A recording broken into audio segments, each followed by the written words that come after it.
Hello and welcome back to Pokémon XD Gale of Darkness, where today we are going to potentially be finishing this game. I don't know how much is left, but it feels like we're in the end game. And also, we're going to be shiny hunting in Ultra Space. So, let's get to both of those things.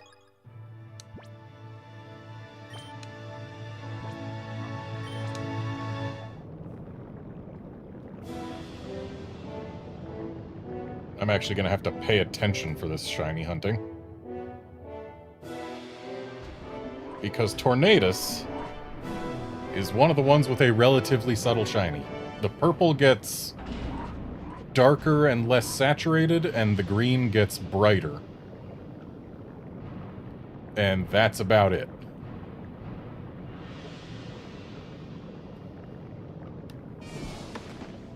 Oh, you're back? Or are you a new one? I'm throwing everything at you with no restraint. I can't take this brutal heat anymore. This is a new trainer, okay.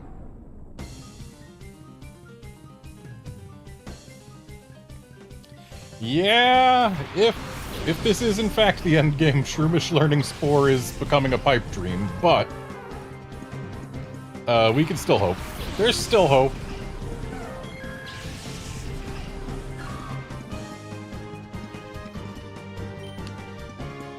Because, like, we gotta get the legendary Kanto birds, because those are in the sizzle reel. And there's also Luigi? Yes, there's Luigi. There's Lugia. I think I have to name my Lugia Luigi now. But anyway, there's Lugia as well. So, like, there's 4 legendary Pokemon that we still have to capture in this game. So, like, there's definitely still time.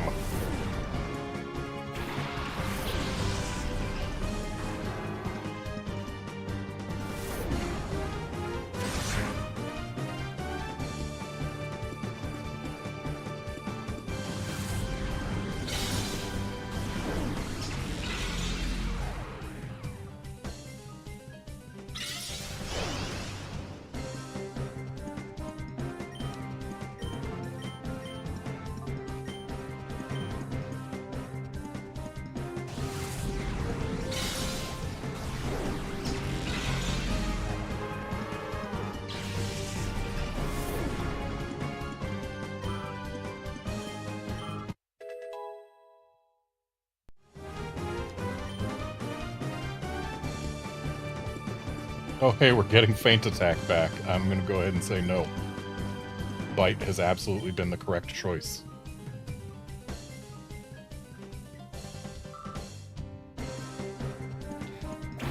When the heck is this thing gonna learn Crunch?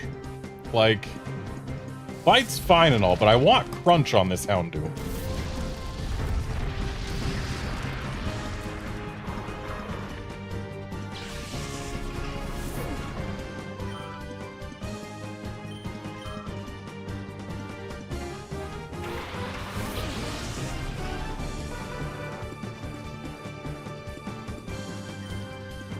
So, are this Torkoal and Mantine gonna have a weather war amongst themselves?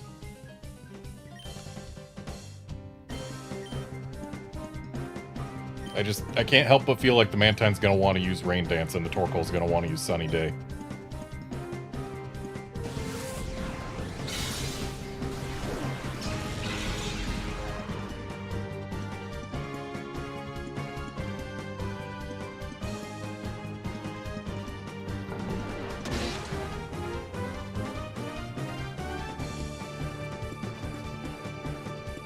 Good flinch. No Sunny Day.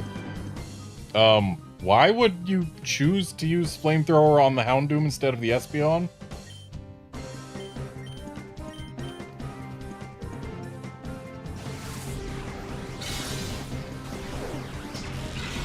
Seriously, so many times it has felt like the NPCs have just misclicked their targets.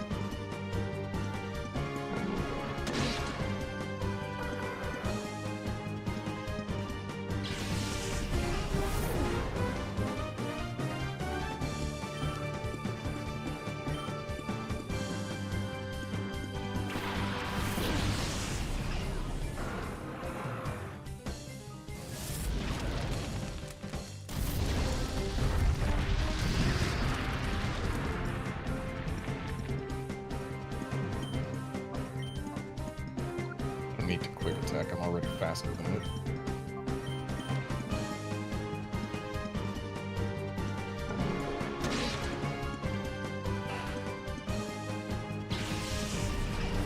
Also, that Torkoal, did you see how its smoke was a particle effect? Like it was an effect instead of modeled on. They need to go back to that. Freaking Torkoal's modeled smoke in the recent games looks so bad. Just use effects for it. Come on. I know it's more expensive to use effects, but it looks so much better.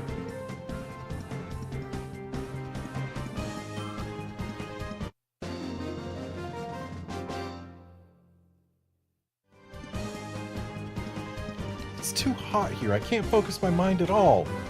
And yeah, Outlander, this does in fact appear to be a real name. Congratulations, Pokémon XD, you've done it. Real name alert.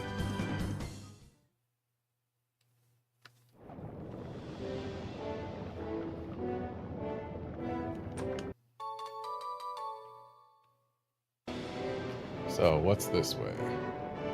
That looks like an elevator, which is probably progress.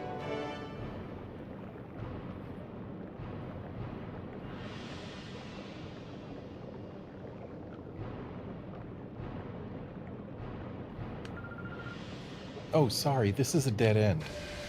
I mean, yeah, I could tell by looking. Nalix. If you got rid of the N, I would recognize that as a real name.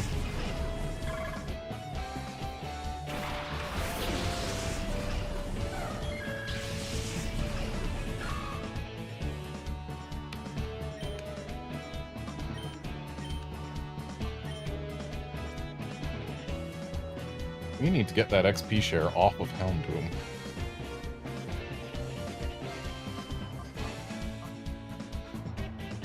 And let's break out Sealer.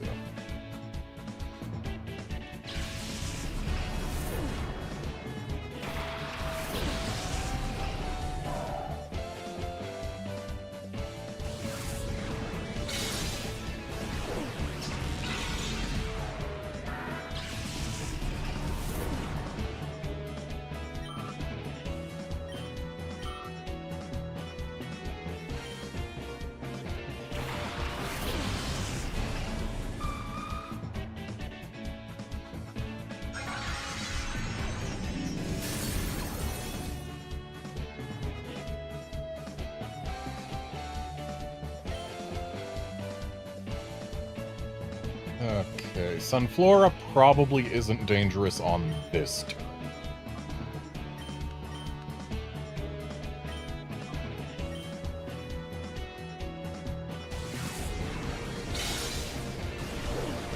Whereas Beautifly does have Silverwind, which would be super effective against Espeon.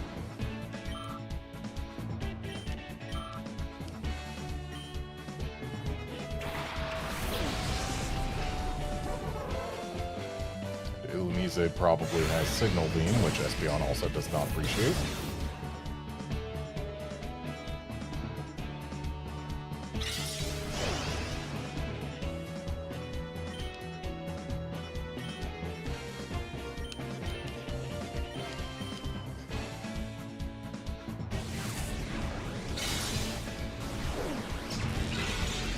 Nice crit.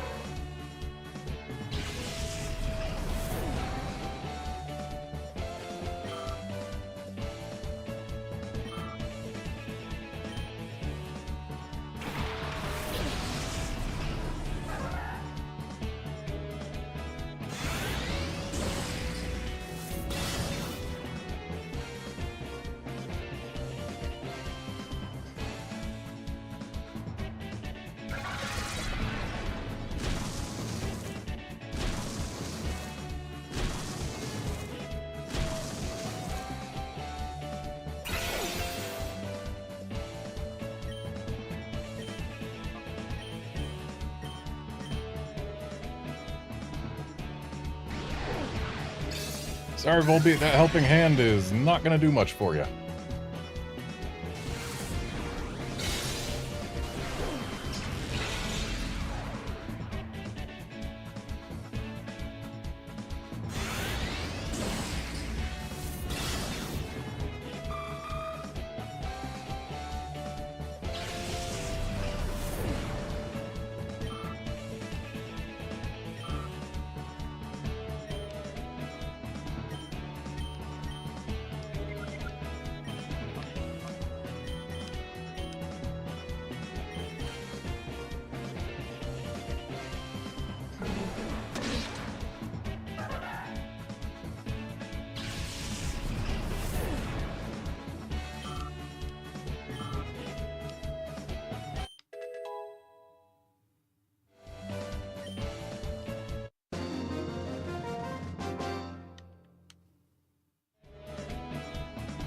Oh, please. Please don't be so angry that this is a dead end.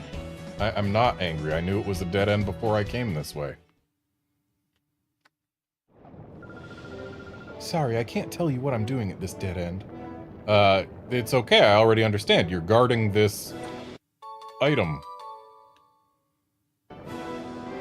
Like, it's not that hard to figure out. Like, you can see with your eyes that it's a dead end. As well as that there's an item there, and it's being guarded by exactly one trainer. Like, there's no mystery here.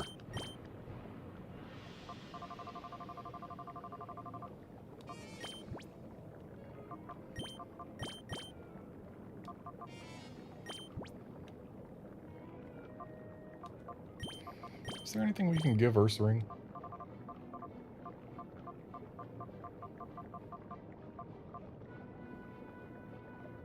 Not really, no.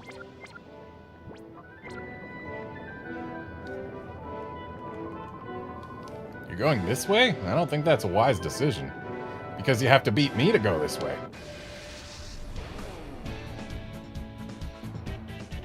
Ibrim. That sounds like it could be a real name in some country that I don't know. Or maybe in a country that I do know, but I don't know that it's a real name there.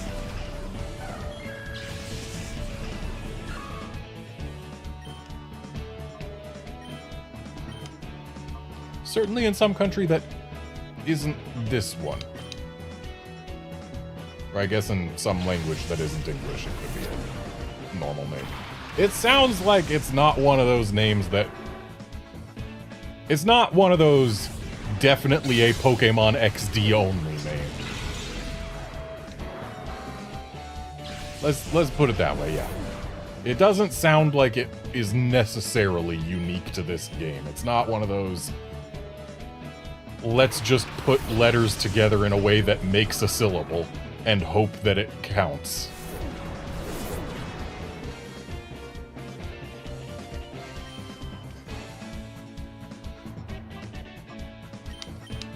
And I guess we are hoping for a flinch on Wobbuffet or for it to not be using mirror code on Espeon.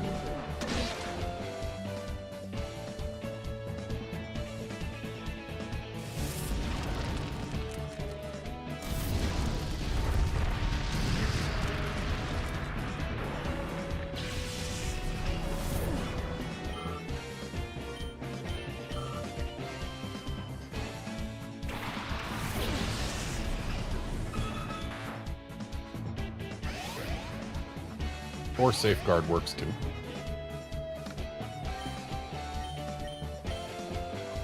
So if we double bite into the Wobbuffet, then it basically has no recourse here.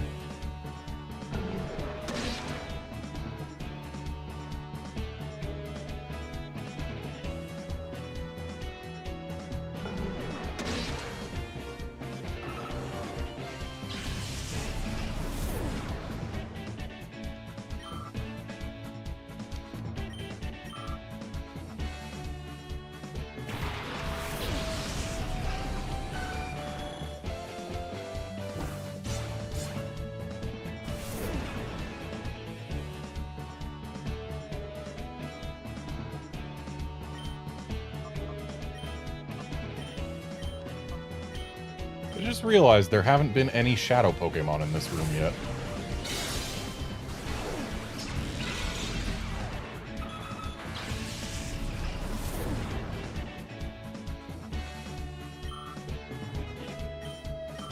Despite the number of trainers.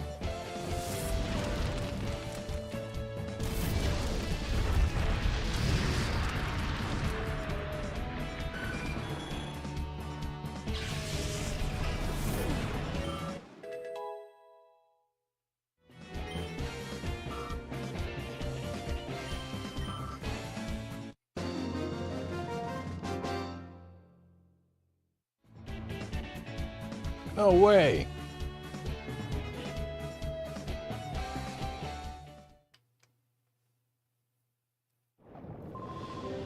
Please, go right through.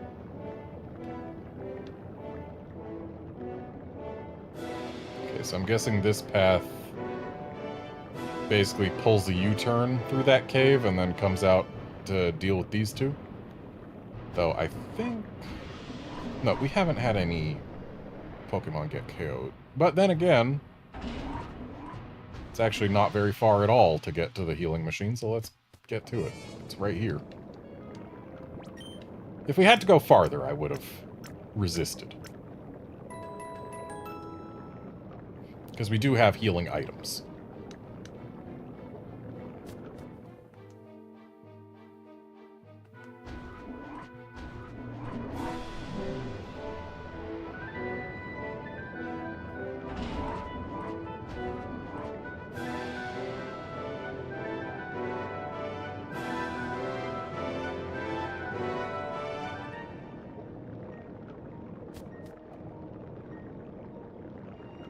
Yep, it does indeed pull a U-turn.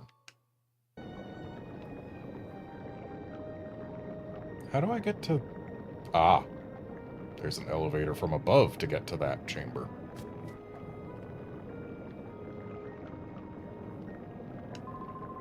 Whoa, you're making a huge mistake if you think you can get past me without an incident.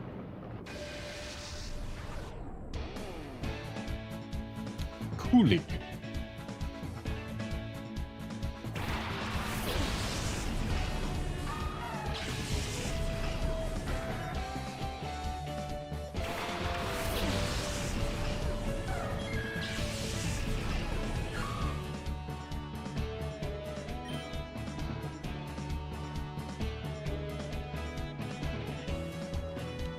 The Azumarill in this game bugs me a little, and I think it's because it feels like it's taller than it's supposed to be, and thinner, like, it's the Luigi of Azumarills.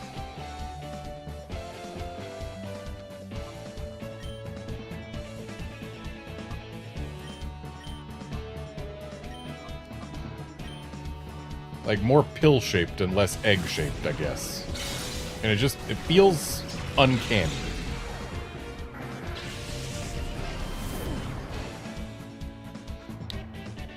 Look at that thing.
I feel like the Octillery is a bigger threat than the Azumarill. We're gonna go for that.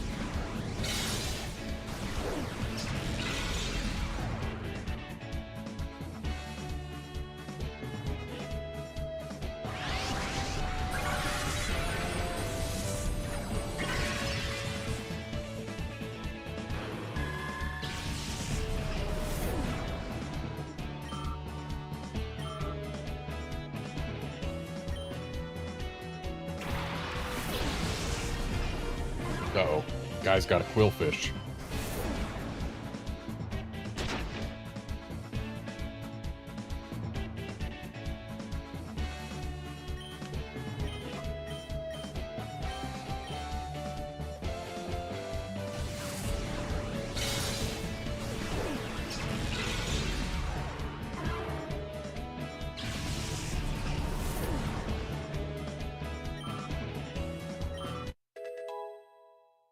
Oh boy, we get to press B again.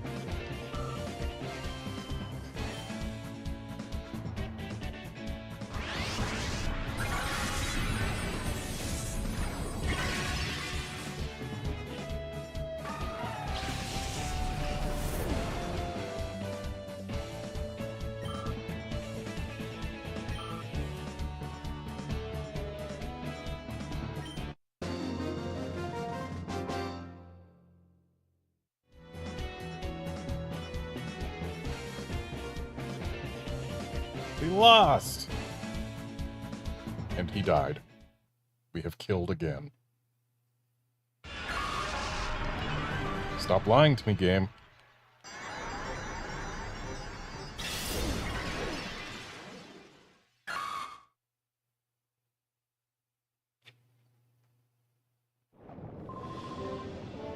I was the one who made a huge mistake.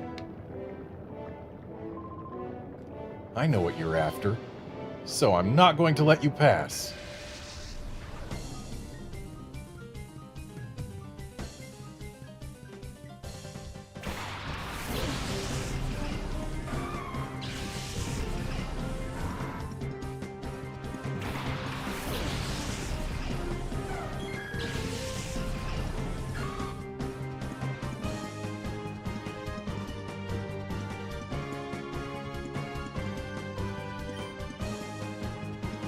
Okay.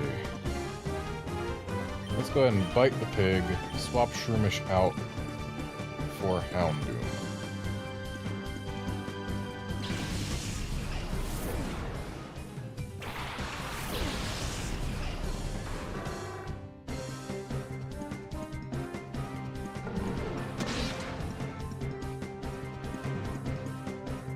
Nice flinch.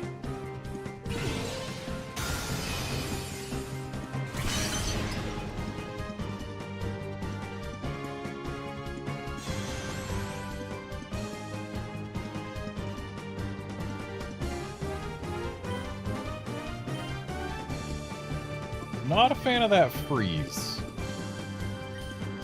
But it shouldn't matter because we're using a fire move.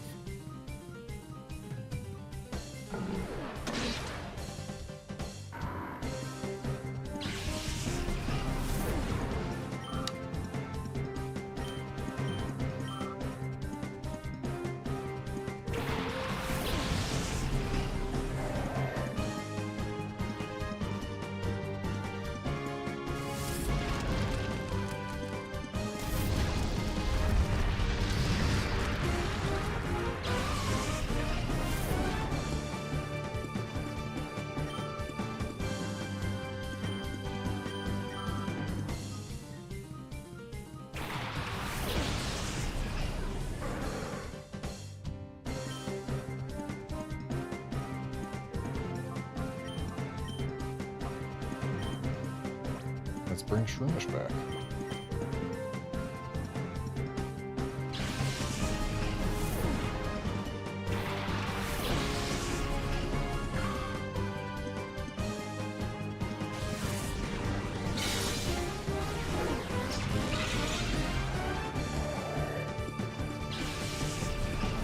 Also, I was just distracted for a little bit looking at Shroomish's learn set again. At 45, it would have learned Giga Drain, but we already taught it that.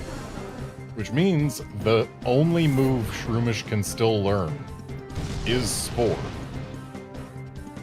And it's gonna be a while. We've got 11 levels to go.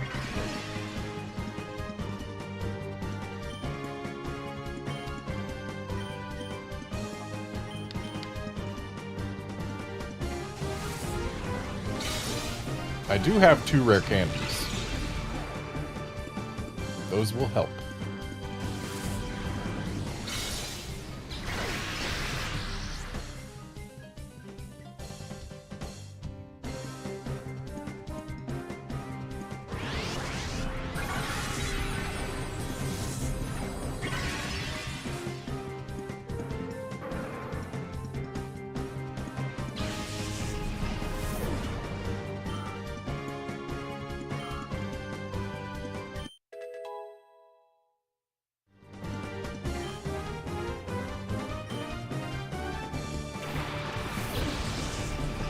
Oh, baby, we get to slurp up that Quagsire.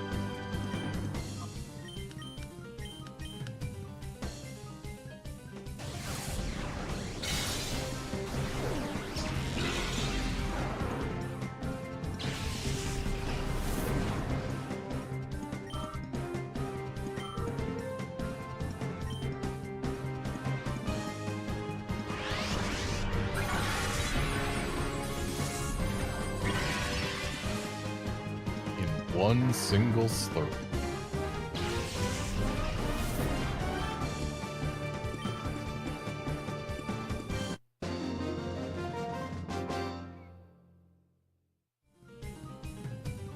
This is the worst. I'm just not good enough.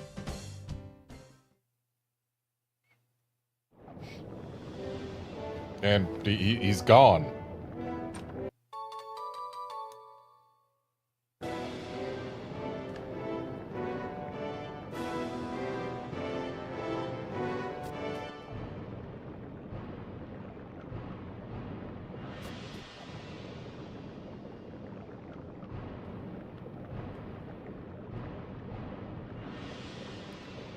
So, I'm pretty sure we're running low on Giga Drains, so I'm going to go refill those.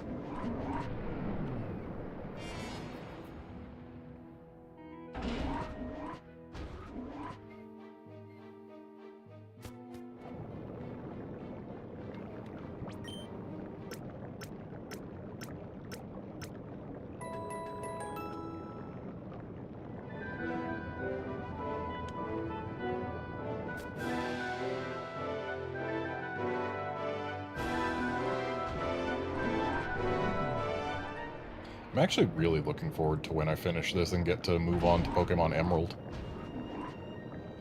Because Emerald is one of the peak Pokemon games. It's great. I love the GBA Pokemon game aesthetic.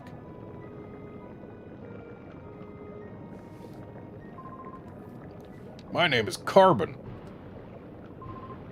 My name is Petro. Together we bring the Power Double Explosion Attack.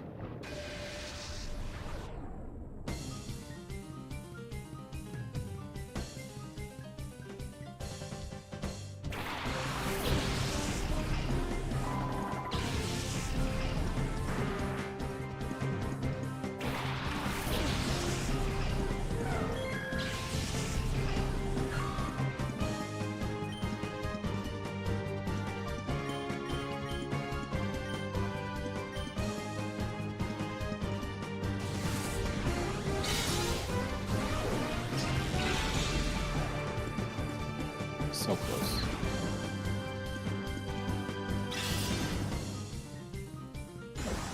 But Medicham has chosen to throw away its only turn on this Earth.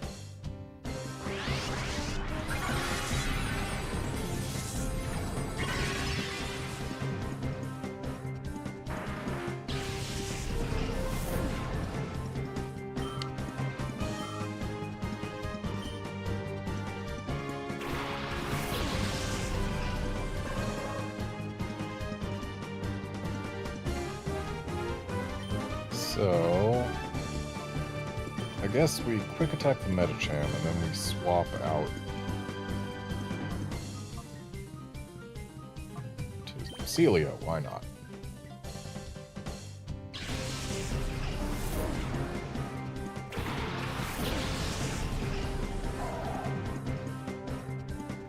Why did I quick attack it? I could have bitten something.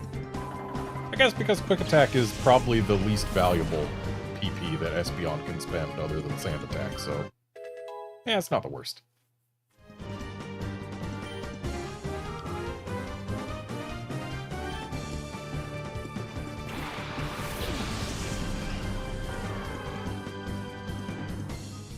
Shadow Hitmonchan. Does that mean this guy's buddy has the Shadow Hitmonlee?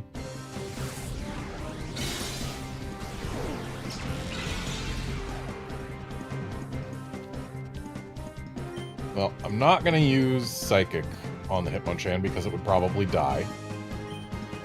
I'm going to bite the Xatu. And heck, I'm also going to Aurora Beam the Xatu. Try and get rid of it. We can have only one Pokemon on the other side, that's safer.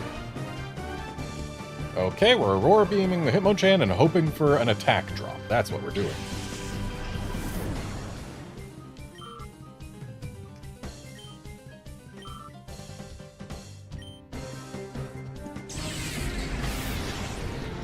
Ouch.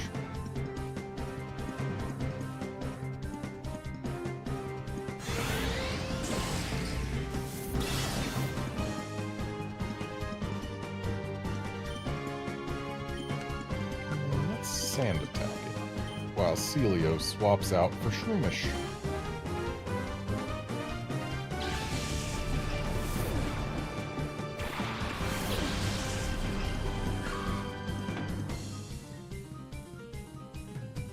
Oh, it's got Keen Eye. Interesting.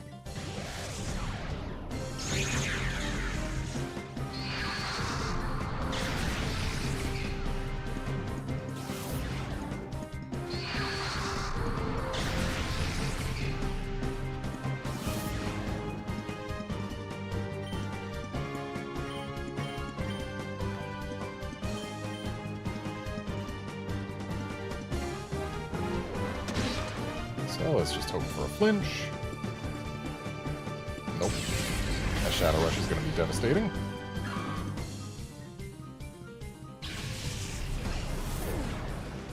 Would love to see Effect Spore kick in.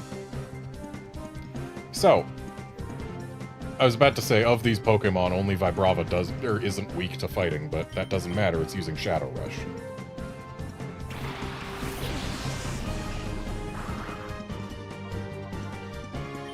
So, Espeon, let's have you throw a ball. Just in case. And Vibrava will use Dragon Breath.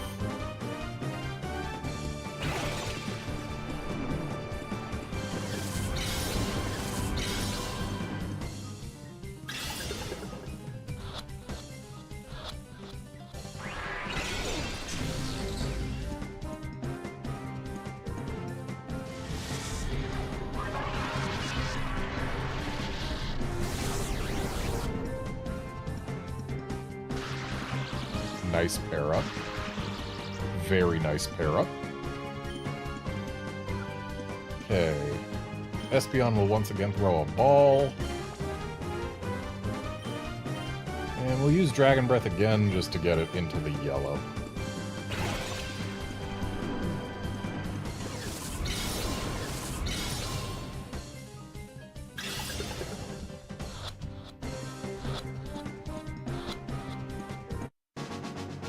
Or we won't use Dragon Breath again.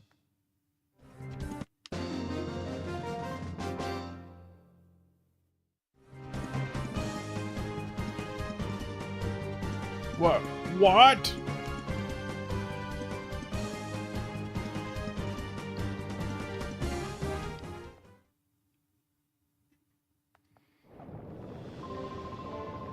Get this, you'll learn that I have incredible power even by myself.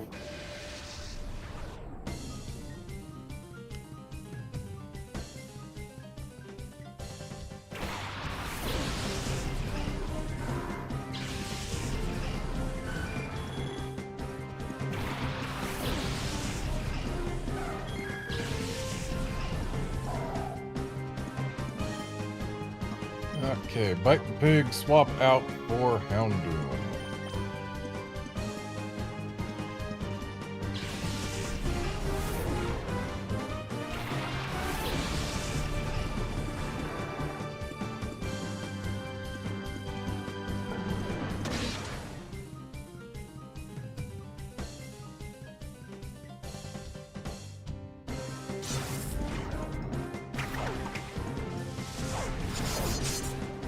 I was rewarded for swapping for Houndoom, as opposed to punished. Bite the Pig, toast the bird.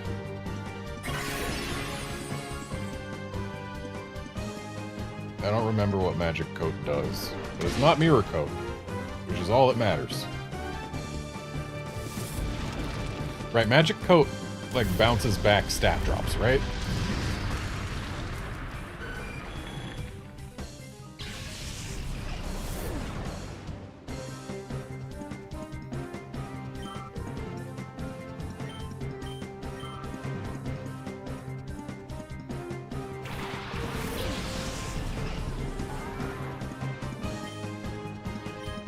Bite the pig, toast the matang.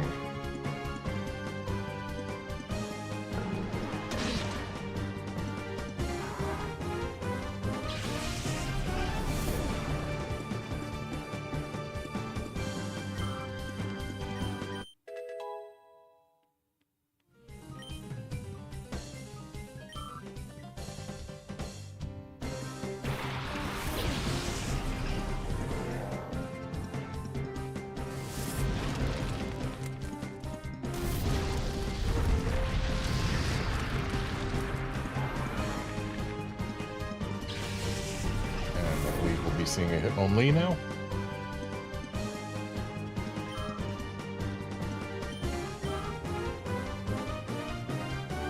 Yep.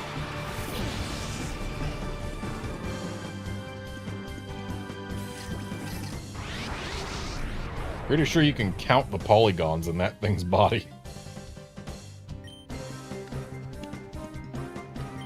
Okay, we will Psychic the Hariyama.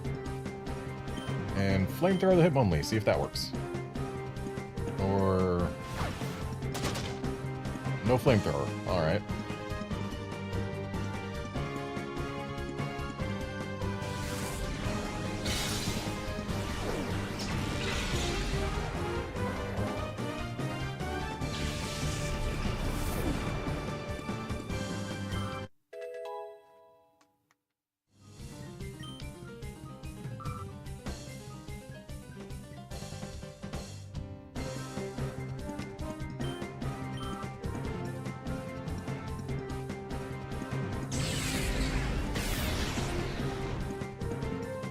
Ouch. So let's swap Espeon out for Vibrava. And we'll still try the Flamethrower, see... hopefully Hitmonlee should survive this, hopefully. And hopefully it won't get burnt. Watch as we crit, but leave it with 1 HP and then burn it.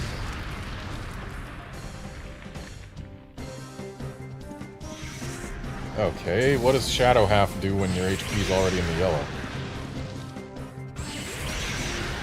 I guess it cuts your current HP in half. Okay, makes sense. Still seems like a terrible button to ever press. But anyway, let's go ahead and toss a ball, because I'm not willing to use Dragon Breath at it at this point.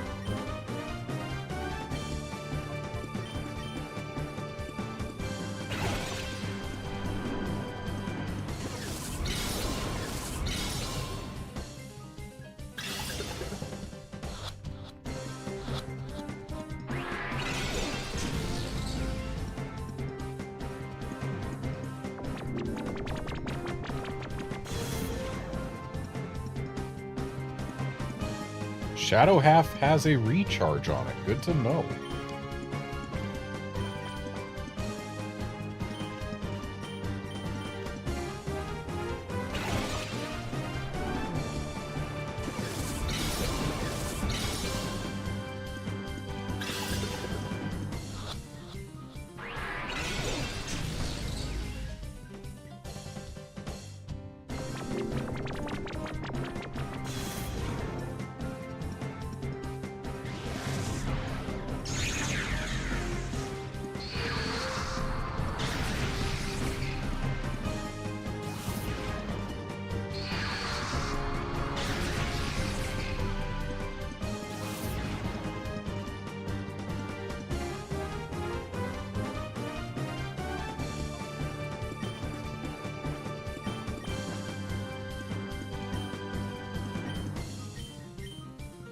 Might as well get this last charm out.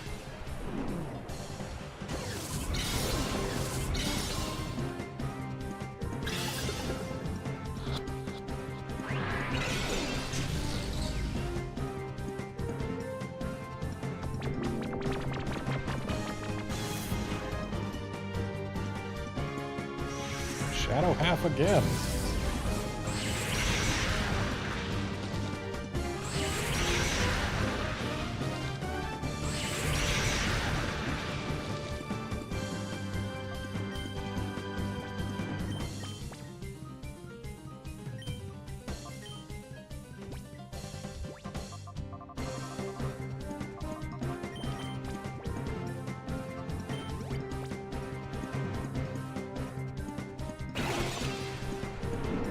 if it decides to actually take out one of my Pokemon. We can easily swap to Shroomish and then try and get a pair to increase our catch chances.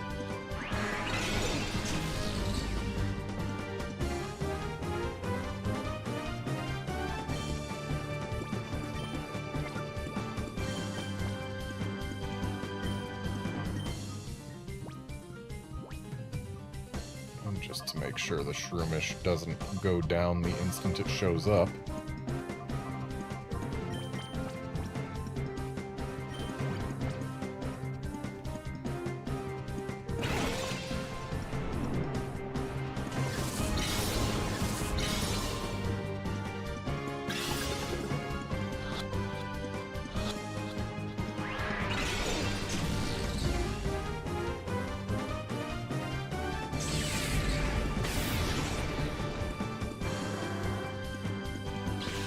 If anyone was going to go down, that's who I wanted it to be.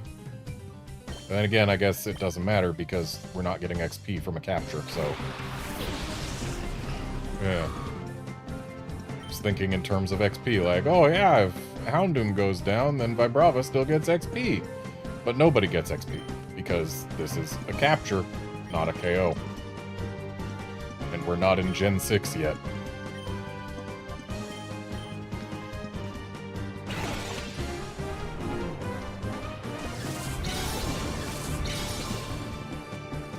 Still feels so right to get XP after a capture. I can't believe it took until Gen 6 for that to happen.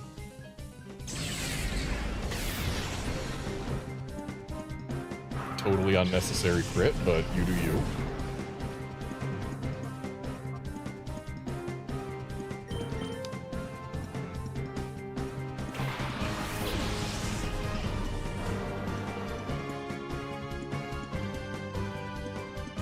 Oh.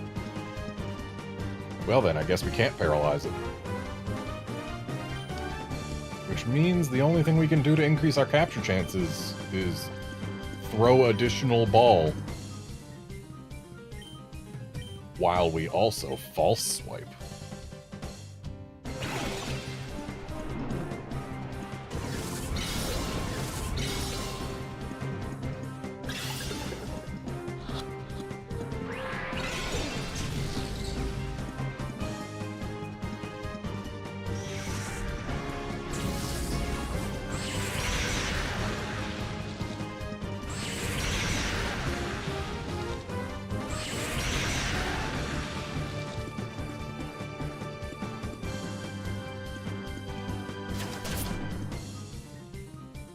Alright, that thing's definitely at 1 HP now.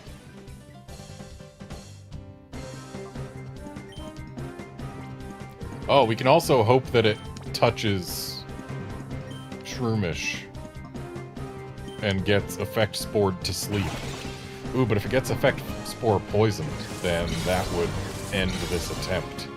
And that would be bad, so how about this, Hitmonlee? Just stay in the ball.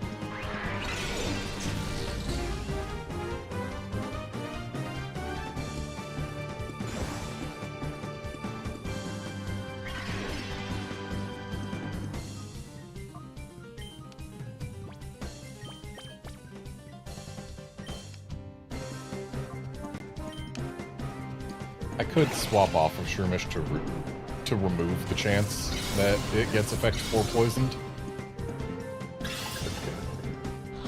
I could. But then it'd just kill whatever I put in Shroomish's place, and then I'd have to send Shroomish out again.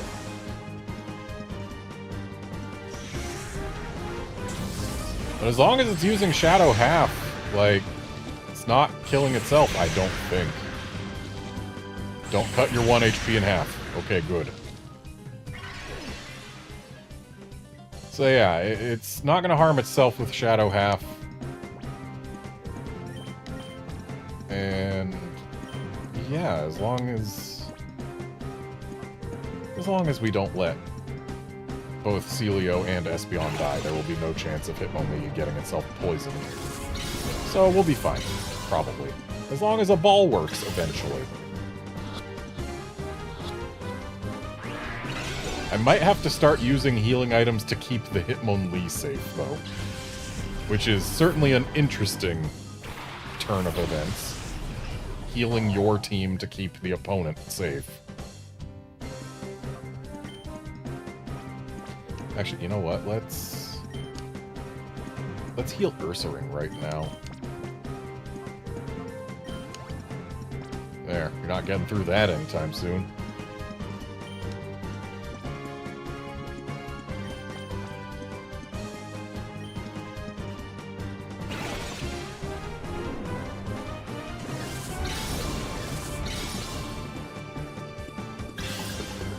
Stay in the ball.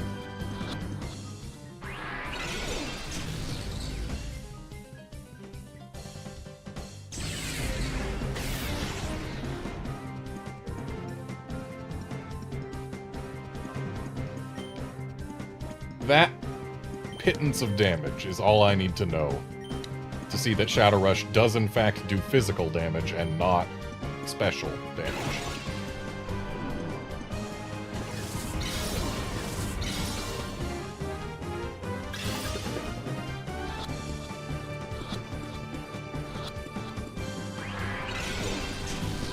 Gave me the 3 shakes, but still no catch.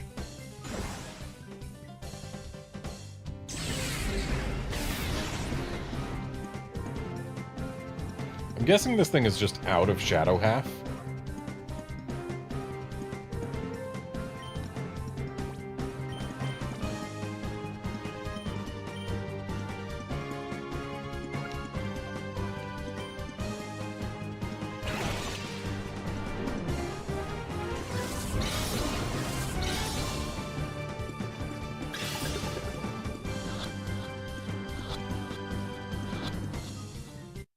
There we go.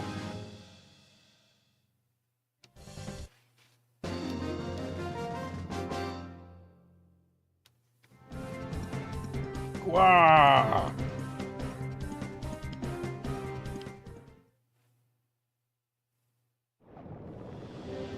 So, I'm sure there's gonna be a healing machine, like, right on the other side of that elevator.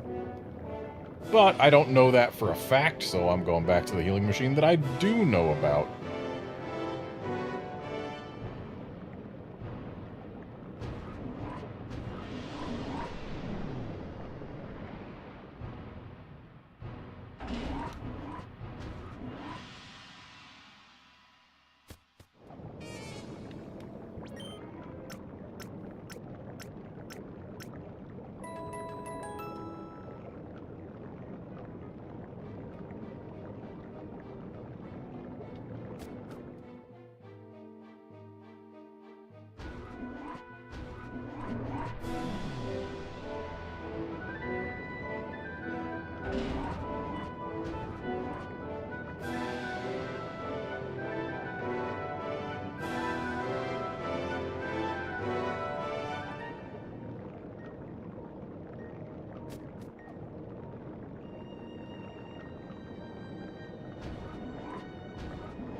What a useful elevator.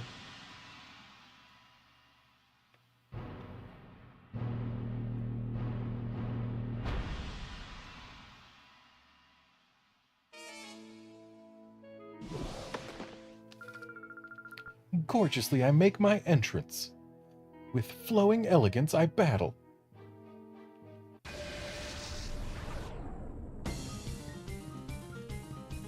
Jamie, hey, we've got a real name spelled in a less real way, but still, it's a real name in pronunciation. And I'm sure someone out there has the name Jamie spelled like that.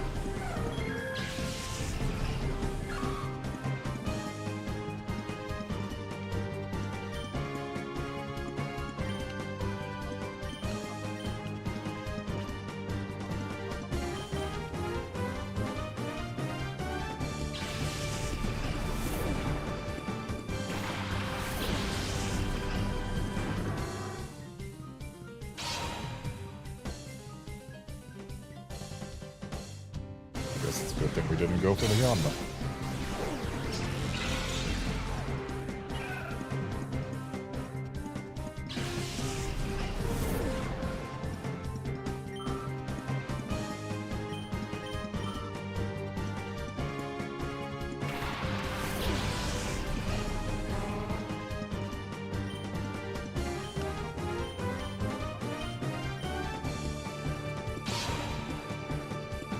The double detect.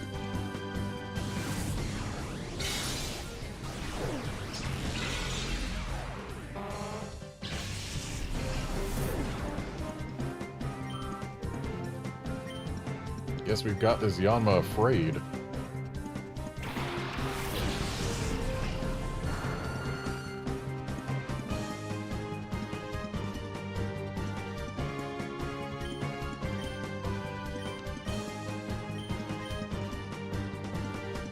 Really, you went for the triple.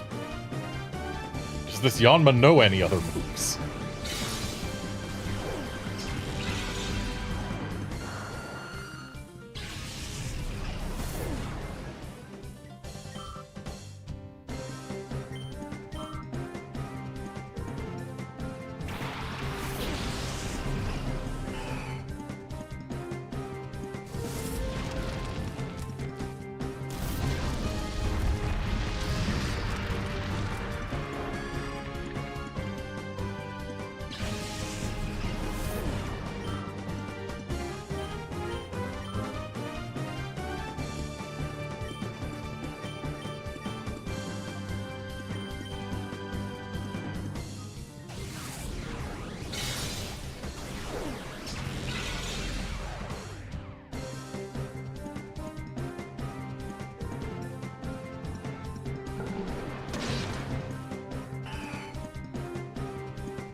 I swear, the way Tornadus fades in from black every time, the thing that I know to look for is darker purple tail and brighter green body. But with it fading in from black, for a brief moment it looks like it's got that darker purple tail every single time.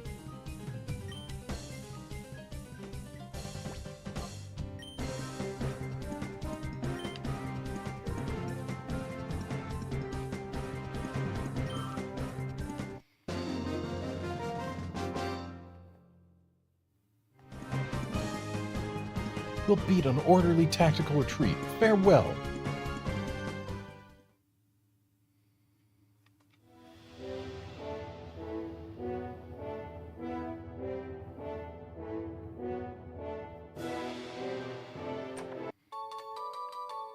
Ooh, 3 more rare candies.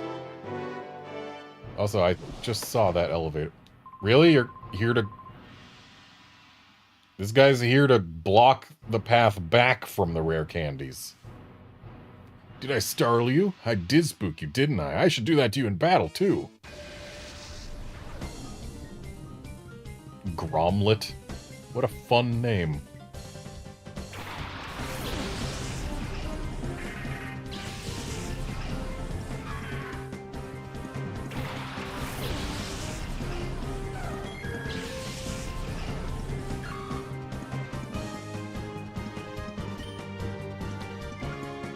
Okay. Need to do some quick math here. I'm pretty sure I already know the answer, though.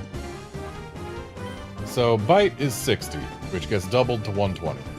Psychic is 90, which gains 50% from Stab, so 135. So Psychic is better than Bite, even against a Ghost type.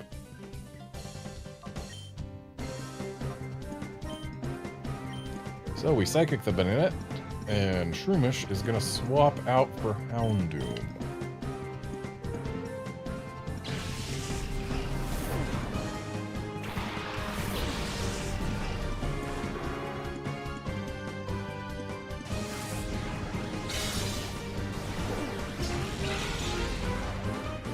So close.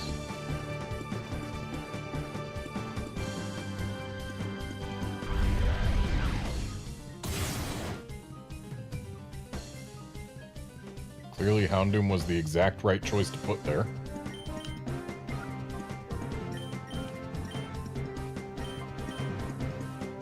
I should have Flamethrowered the Sableye. Flamethrower and Bite are both neutral damage, and Flamethrower would do a lot more.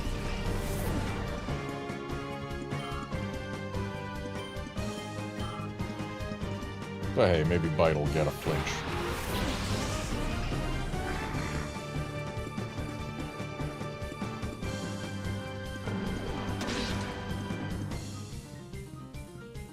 Flamethrower would have gotten a KO, though. Why would you use Feint Attack on the Houndoom instead of the Espeon that's right there?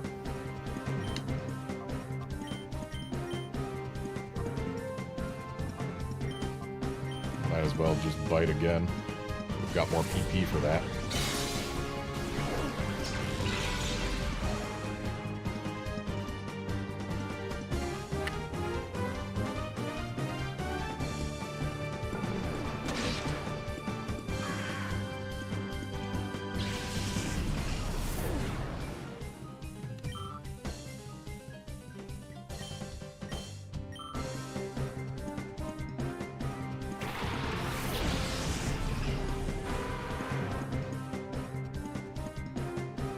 Level 40 Nightshade is a little rude. Only a little, though.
I don't think Houndoom wants to stay in front of this Wailord.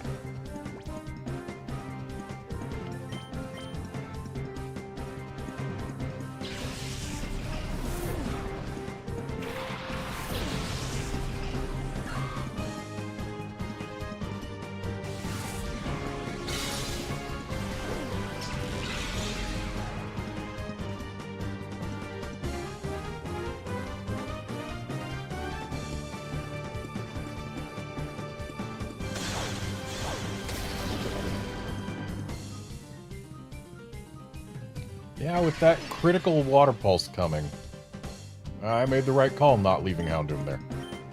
And this Psychic should take care of the Wailord, but we'll still attempt a Giga Drain just in case.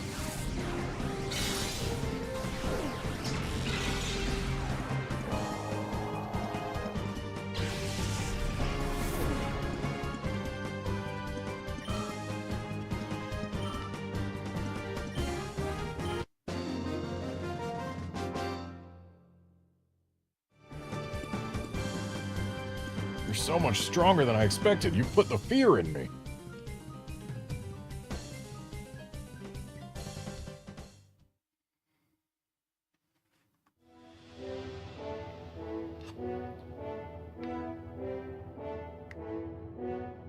That elevator.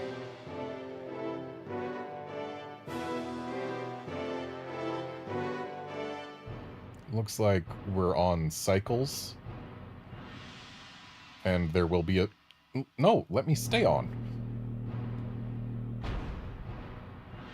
So there's probably a cycle where this one meets the one that goes down to that lower room with an item in it. We just gotta wait to be on the right cycle. There it is.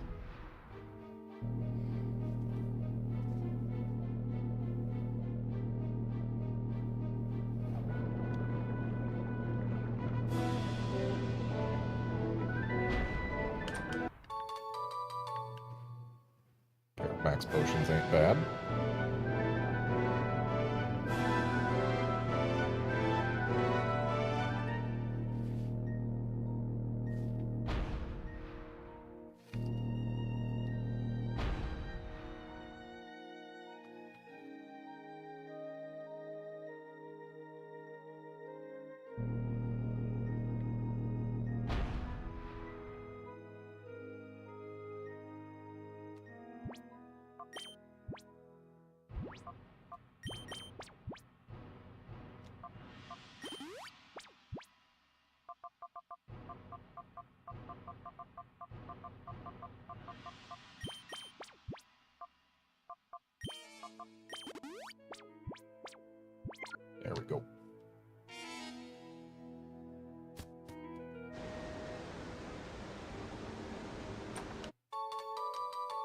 Ooh, a PP Max.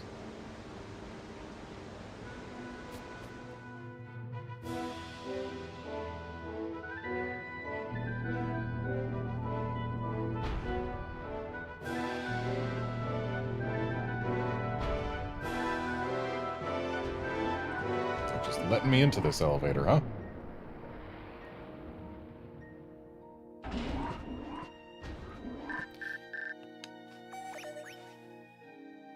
Redmond, I hope you are well. I've been keeping well, too. I have a message from my partner. Bigger, bigger. You know, Bigachu noises. From the both of us, we hope for your success. Okay. I'm going to save here, specifically because this is the room where I will find my Scyther. And I need to make sure that it gets caught in a Premier Ball. Okay, so guess we gotta take the yellow hook first.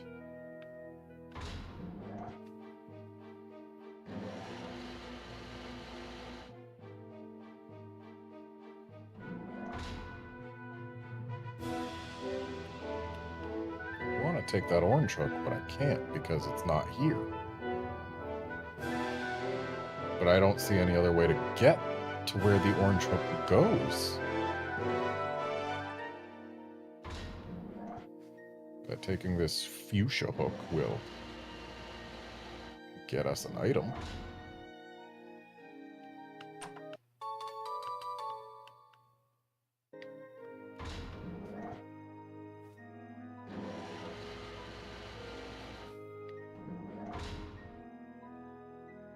So we could take the purple hook right now, and it looks like we want to, unless we want to leave immediately, which we don't.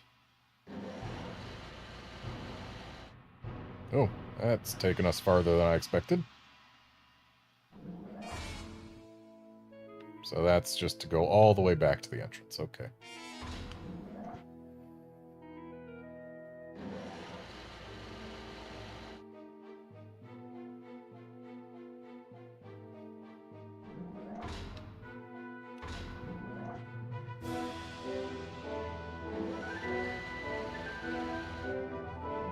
This might not be the exact room where we get Scyther, but it's certainly this room or the next one.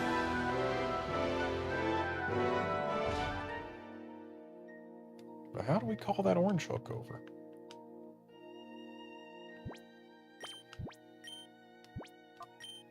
Saving again, just for safety's sake.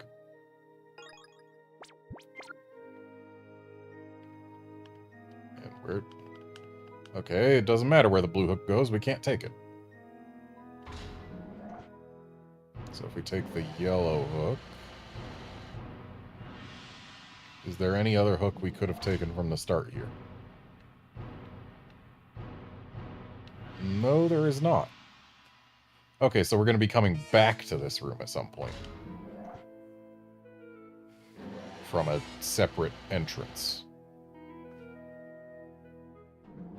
Are we going to, like, drop down from above, and that's how we're going to get the item over there? Because it's either that, or there's going to be something that lets us change some hook positions. Because as is, there is no way to get to the item by the orange hook. Because the hook is by the item, and no other hook goes to that platform.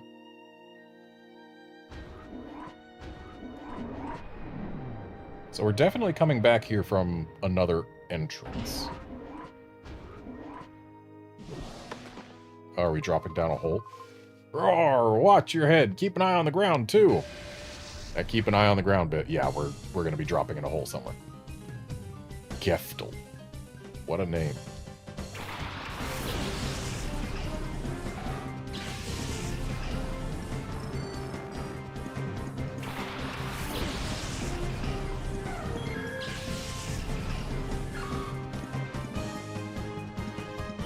Swap Espeon for Computer,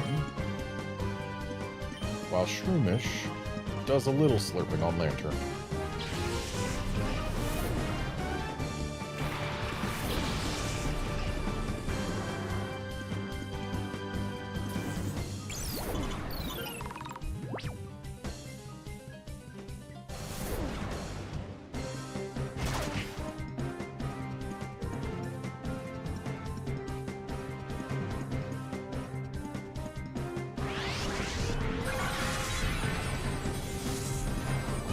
Did less than I hoped it would have.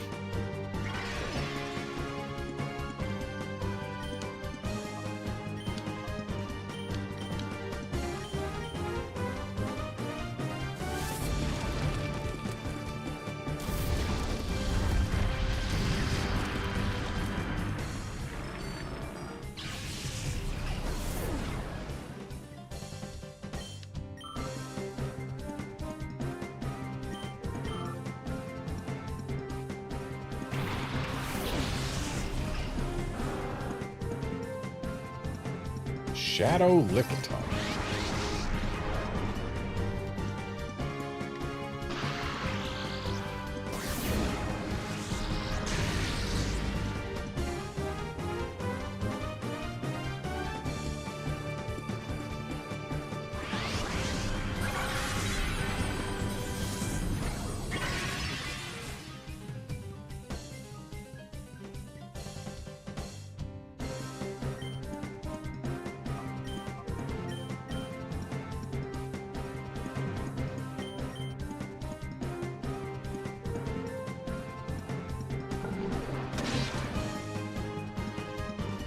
And that thing can safely take one more bite.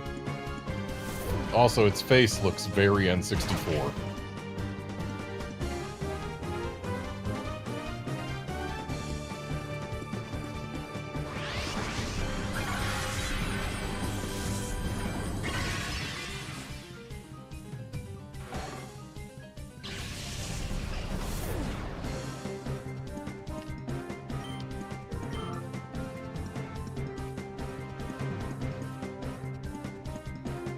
That Lickitung seriously needs to calm down.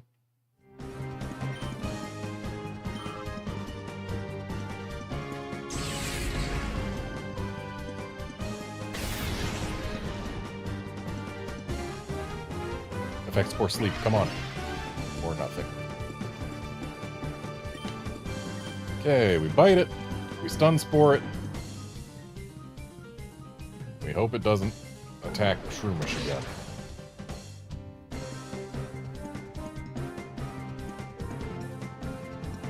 Of course we missed. Good flinch, though. Let's have Houndoom go ahead and throw a ball while Shroomish again attempts to stun spore.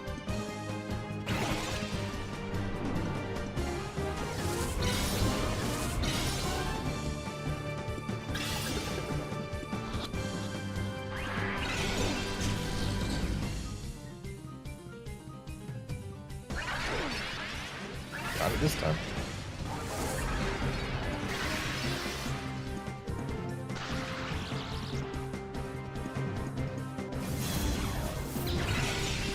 So Shadow Panic is just confusion. We don't really care. We're not going to be attacking that thing ever again. Wow, it missed Shroomish. Didn't realize Shadow Panic could miss. So Houndoom, let's go ahead and toss a ball. And then Shroomish we're going to swap out for someone... Actually, no, we're not. We're going to false swipe.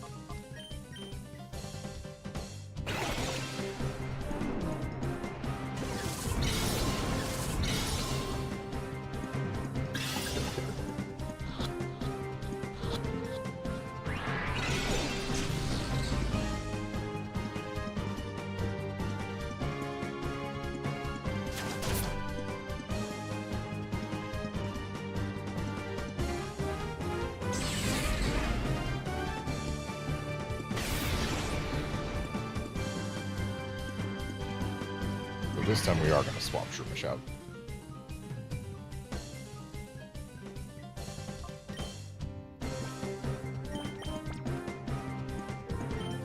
Just because it's cheaper to heal without revives than with.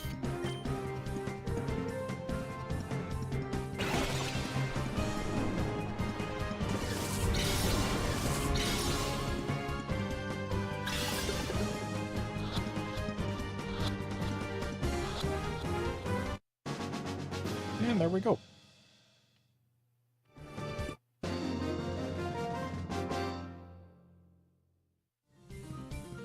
Whoops, you swept me right off my feet.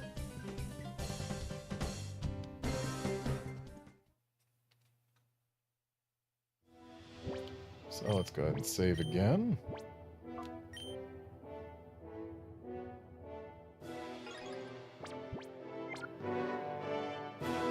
I'm willing to bet that this top left hole is how we get to the orange item.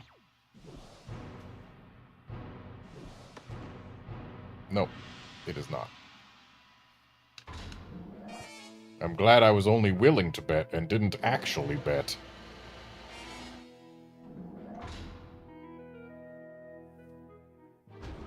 So the top right hole will be how we get to the orange item.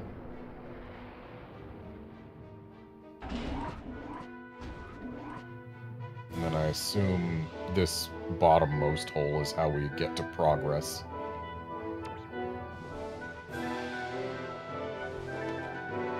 There we go. Max Revive feels worth it.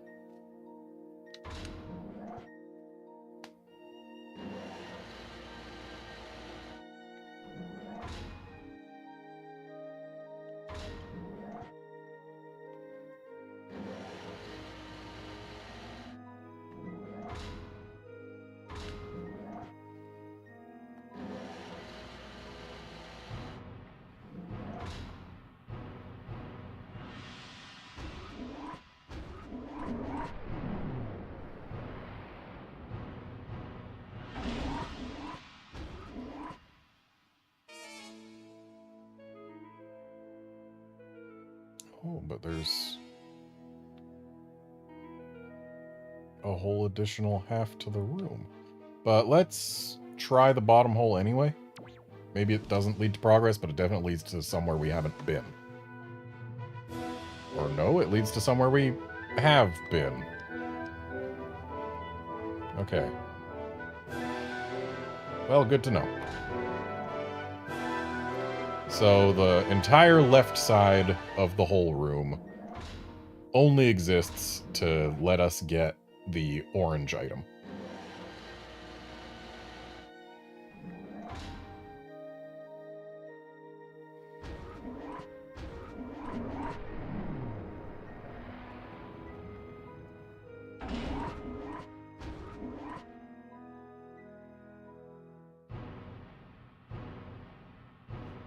Just a quick check of something.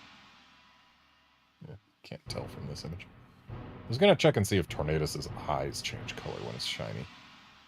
Things that change to a completely different color are a lot easier to look out for than, oh, it's a different shade.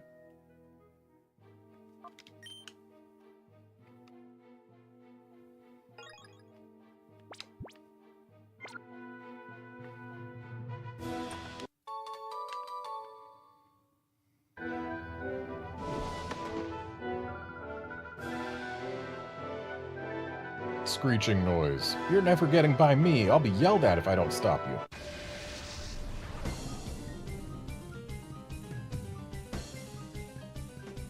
Leadin', bladin'.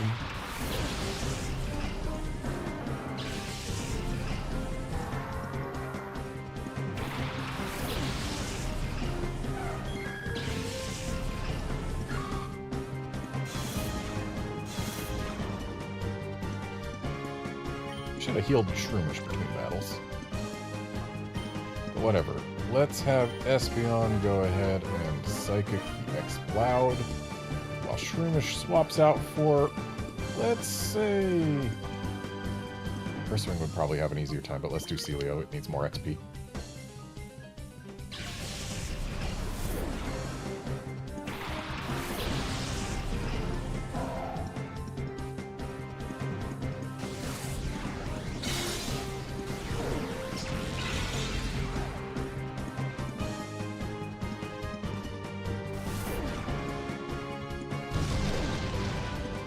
Ouch.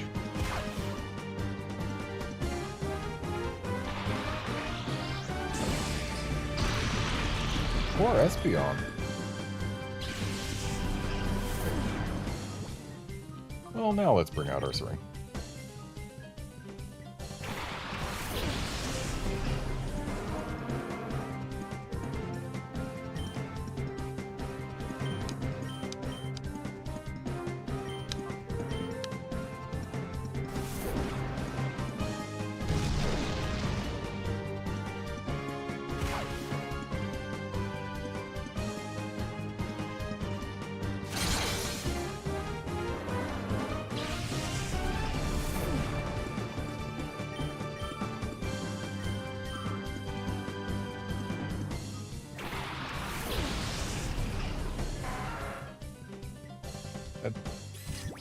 Scyther looks so terrible in this game.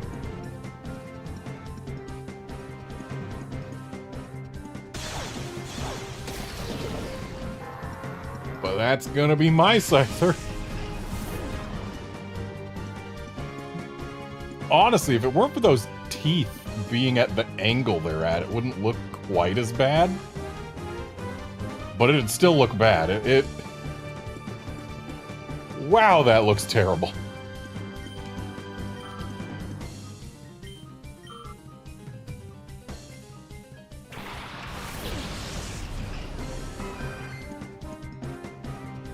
Okay, Shadow Chansey too.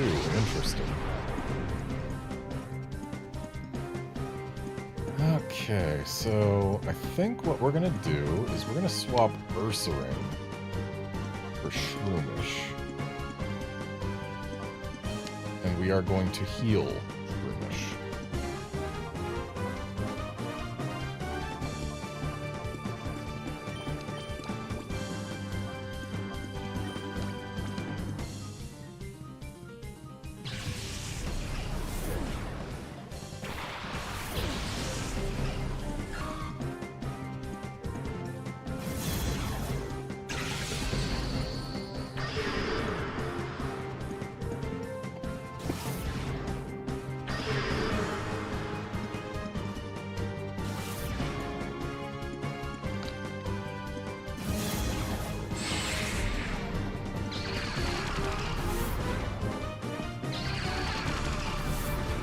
Glad I brought Shroomish in now instead of waiting. That Shadow Hold would have kept us from doing so. So, let's Stun Spore the Scyther. Do I risk Aurora Beaming it? Yeah, it's level 40. It can take it, right? Right? Right? Actually, Scyther's kind of fragile, isn't it?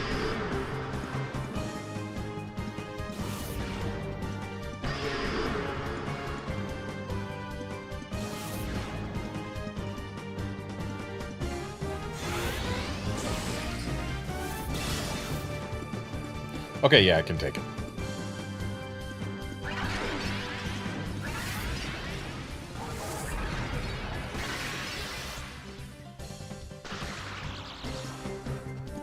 So we're gonna have a male Scyther.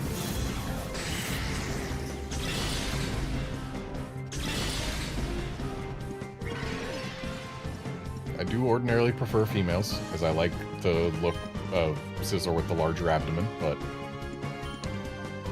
I will accept a male. And we need to catch it in a Premier Ball specifically.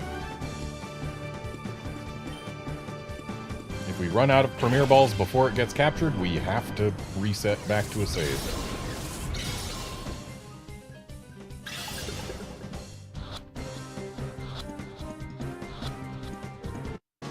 We caught it in a Premier Ball specifically. Always nice when you get it on the first try.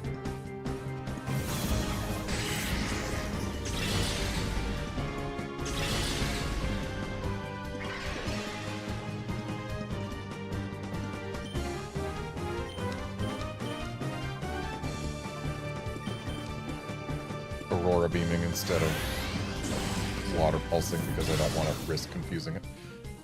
Then again, special attacks do basically no damage to Chanseys, so do I want to risk a Body Slam?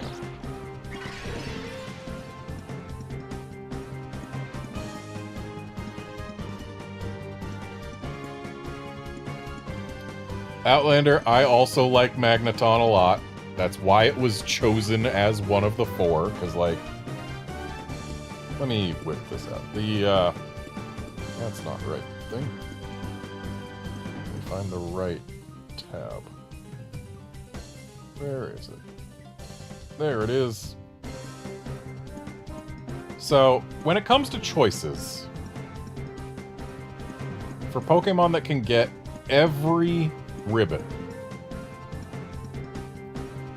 we've got Vulpix, Golduck, Magneton, Rhydon, Chansey, Scyther, Electabuzz, Magmar, Snorlax, Swinub, Ralts, Duskull, Snorunt, Sudowoodo, Heracross, Sneasel. And like, yeah, of those, I picked my 3 favorites. Gardevoir, Magneton, and Scizor. Like, yeah. I planned to do all of them, but Magneton I forgot to put in the right ball, and it just feels wrong.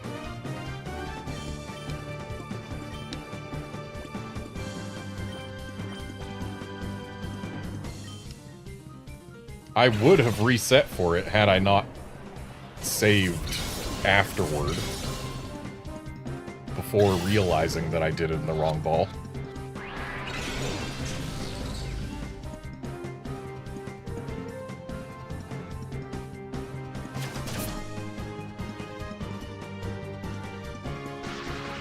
So, we're going to be using not just false swipes.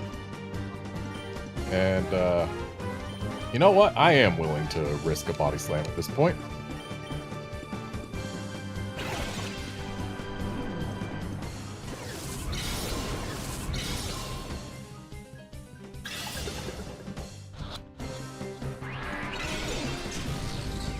I mean, like, a Ribbon Master Pokemon, they can't just be in a standard Pokeball, you know?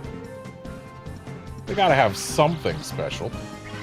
Wow, we got 3 paras in a row.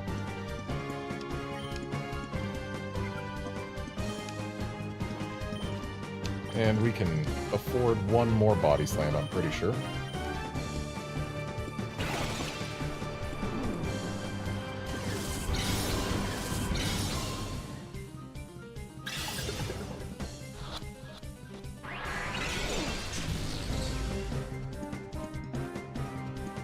But also, the one thing that makes me more willing to drop Magneton versus any of the others, I prefer Magneton to Magnezone, aesthetically. And yet, I'm not going to just not fully evolve the Pokemon. So, yeah. Magneton gets to blame my mistake, and also the fact that it evolves into something less aesthetically pleasing.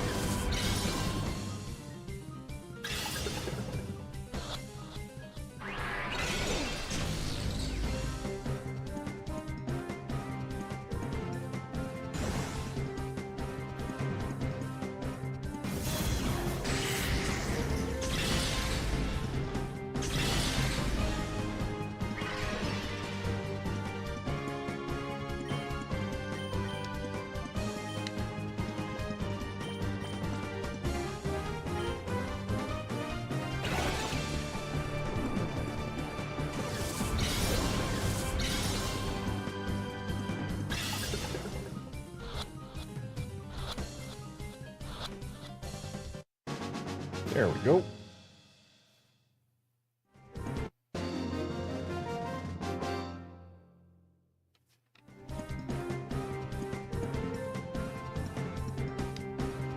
Yeah, what happened?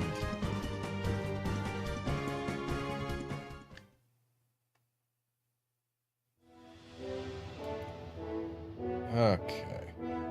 What's this way? An elevator. Well, let's find out what's down this hole. An item.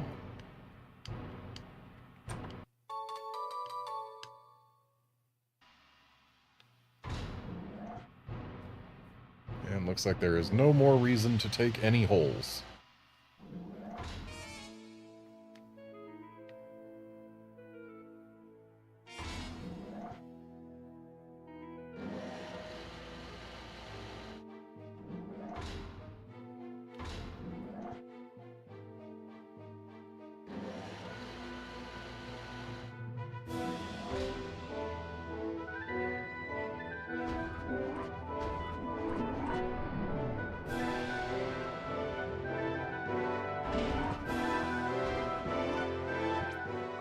Let's go ahead and save, just to ensure that we keep that Premier Bald Scyther.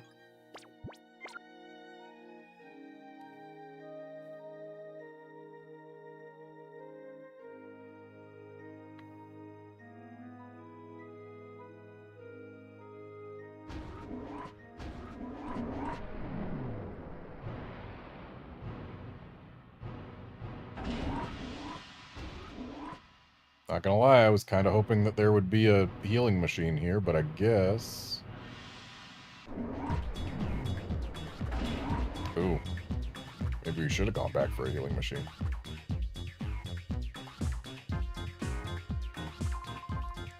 Whoa, whoa, whoa. So we meet again. My plan was perfect. The only problems were the utterly useless Lavrina and Gorgon, and... you. You spoiled the brilliant plan I had devised for Phoenix City. And thanks to that terrible, hard-nosed woman, I suffered the humiliation of having my worst moment broadcast all over Ore. To gain Master Greevil's forgiveness and for me to assume my rightful position as the governor of Ore, I must defeat you. This time, I won't be shy about revealing to you the full extent of my power.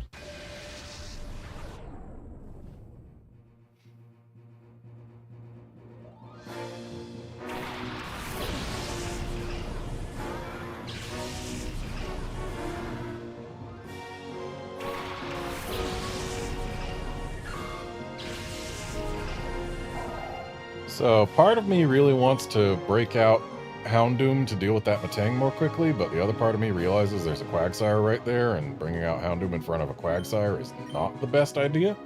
So let's just go ahead and Water Pulse the Metang.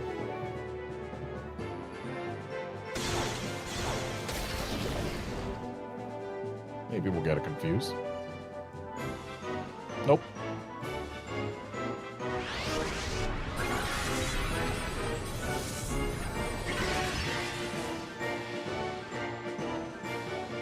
Thunder Punch. It's a good move to put on a Metang. I personally prefer Ice Punch.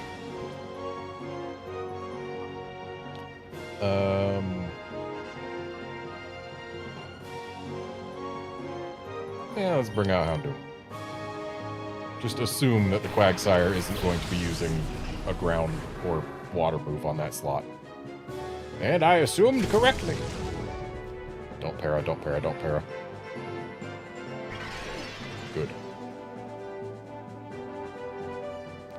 Okay, so Quagsire is gone, and Metang is crispy.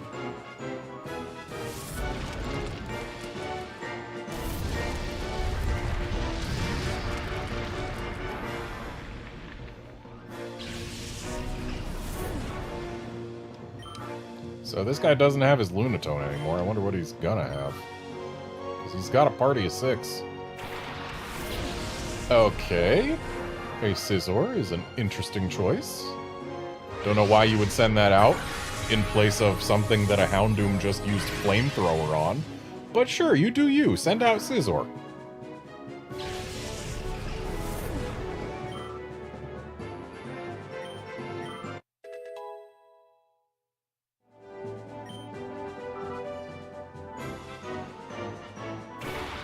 A Soul Rock.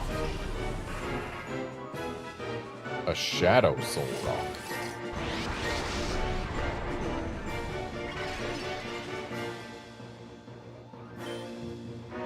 Okay, let's Giga Drain on the Soul Rock. Should do decent damage. And we will eliminate this Scizor from the face of the earth.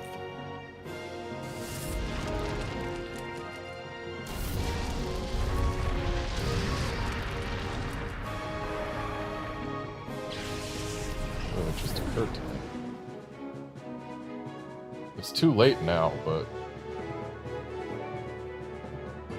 Scyther.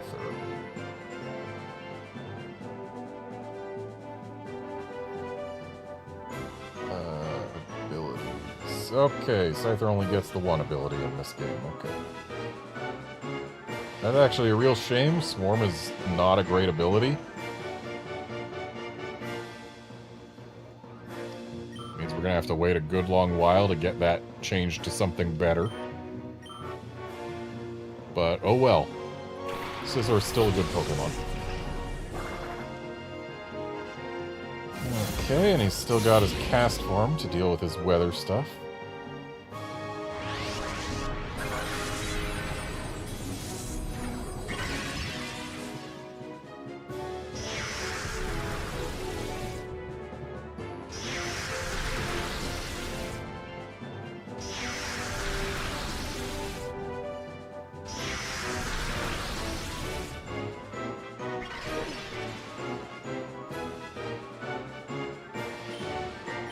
So we'll Giga Drain the Soul Rock again, but only just the one more time.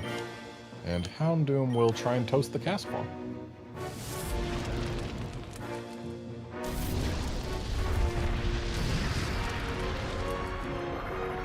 Looks like Shadow Sky does not reduce fire damage, which is good, considering it looks like rain, but it doesn't act like rain. A Starmie. A Shadow Starmie. I might have been better off with the cast form.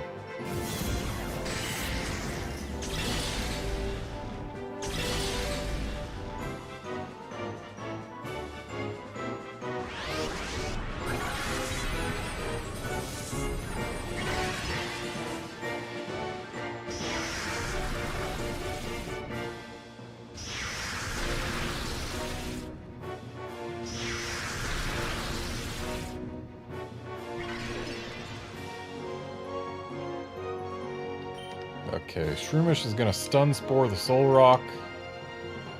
Houndoom is going to risk giving this Starmie to Mirror B.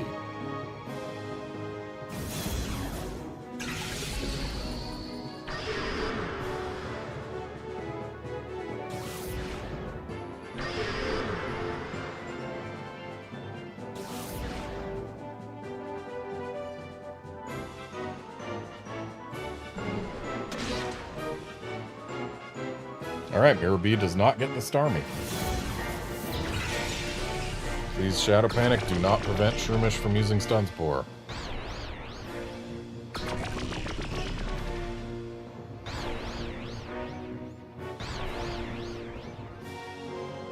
Good.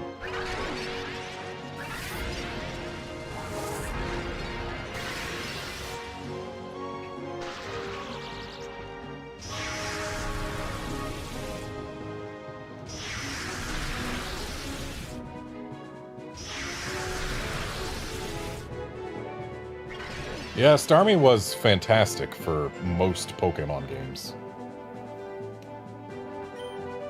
Let's attempt a Stun Spore on Starmie as well. And Houndoom will toss a ball at Soul Rock.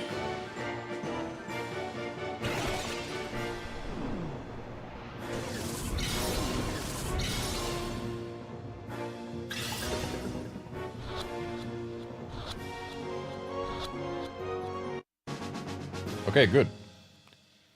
Now we only have Starmie to deal with. That makes this easier.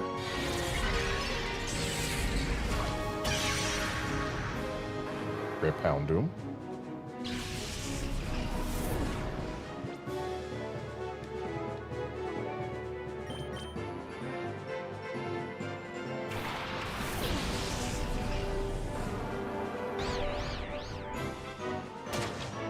Of course it did.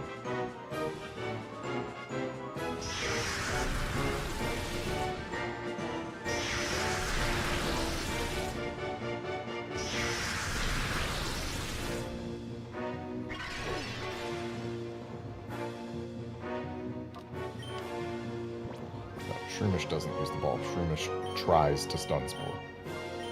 Ursaring uses the ball.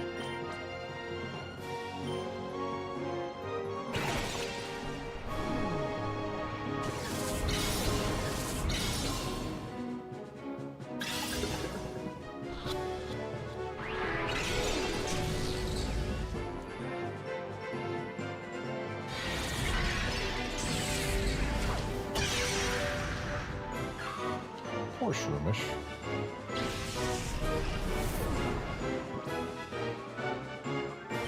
love to see an effect Spore Sleep right there.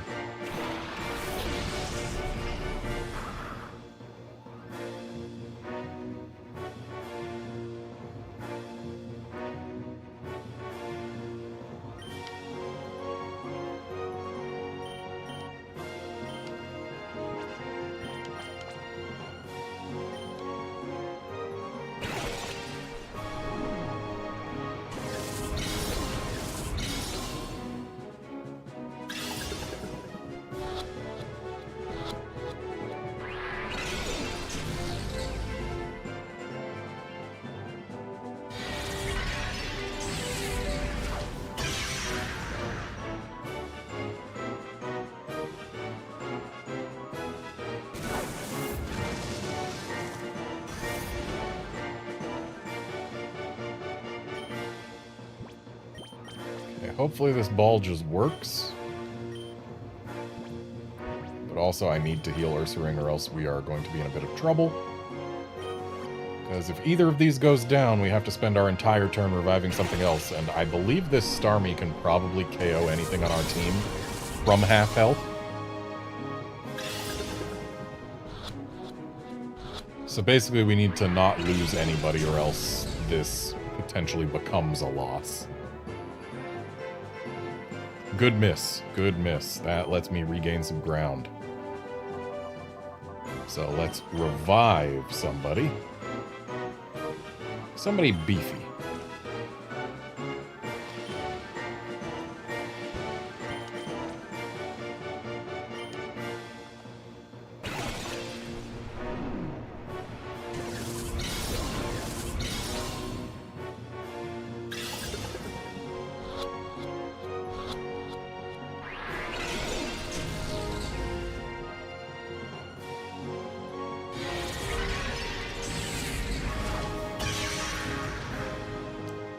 That crit, though.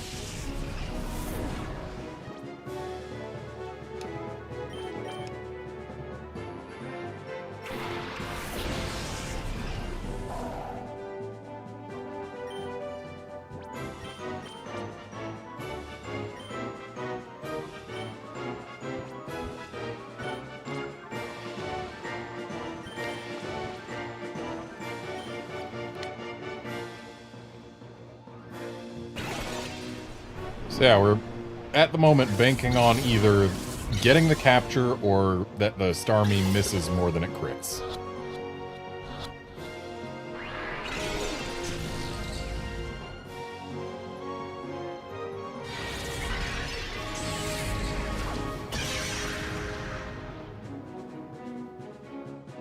Okay, Ursaring can take another hit. That's good. So let's go ahead and revive.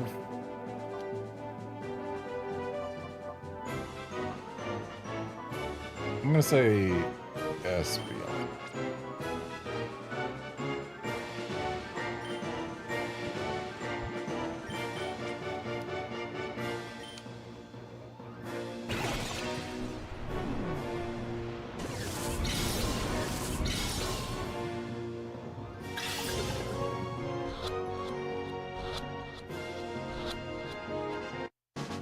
There we go.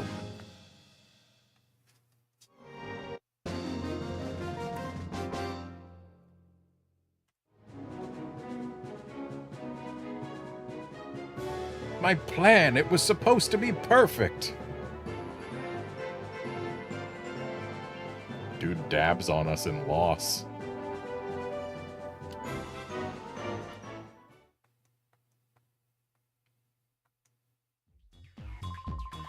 Ugh, my plan, my perfect plan. Master Greevil, forgive me.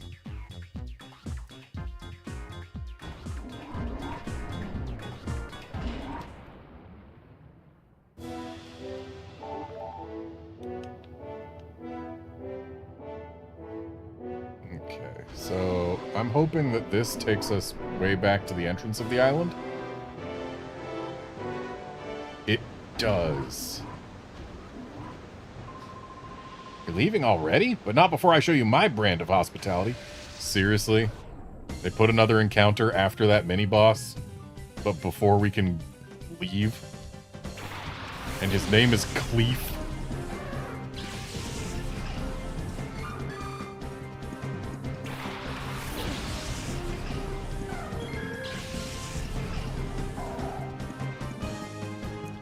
Okay, let's get rid of this Shuckle. Or at least try to. It is a Shuckle. Come on, special defense drop. Or not.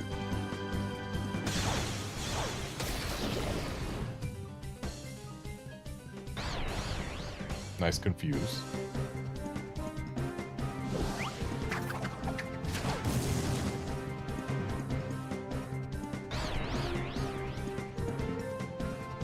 Would have been nicer if the sandstorm didn't go off. Because of course, what Shuckle needed was 50% more special defense.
Okay, get rid of the Wheezing. Celio swaps out for Ursaring. Ursaring can do actual real damage to Blissey.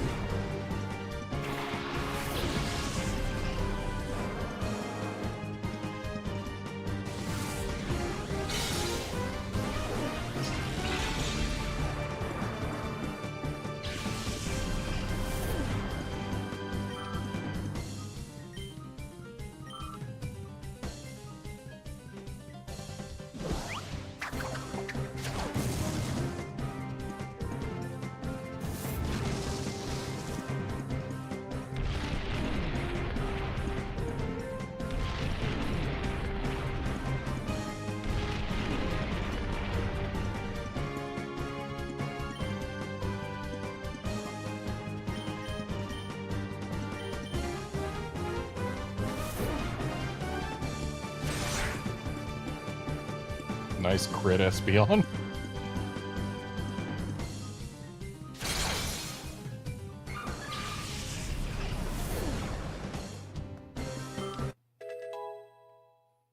Outlander, you absolutely can hurt Blissey in a way that matters, you just can't do it by targeting special defense.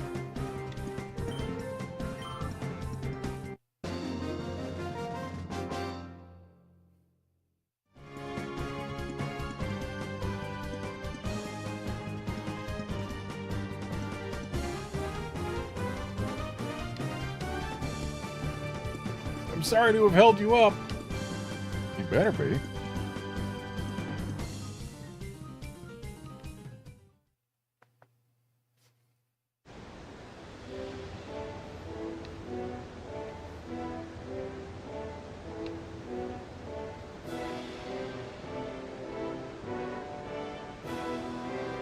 So let's go back to town real quick.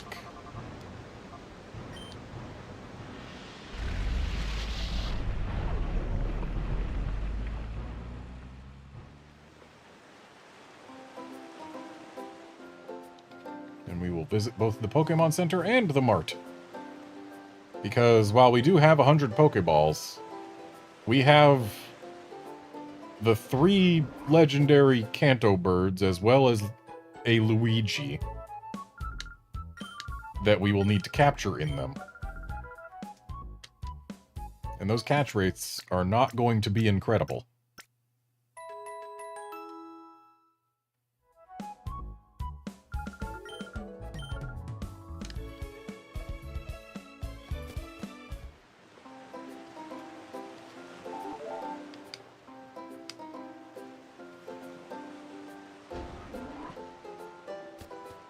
We can also go get a bunch of things purified.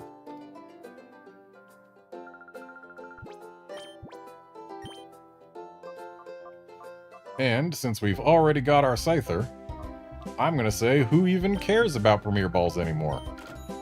I have nothing else to put in them because we can't find any shinies. And I am catching everything in standard Pokeballs.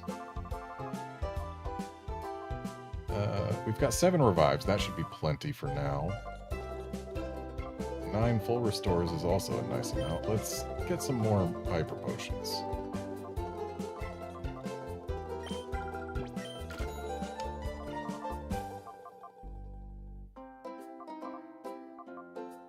And I suppose we can get more revives. There. That ought to do for now.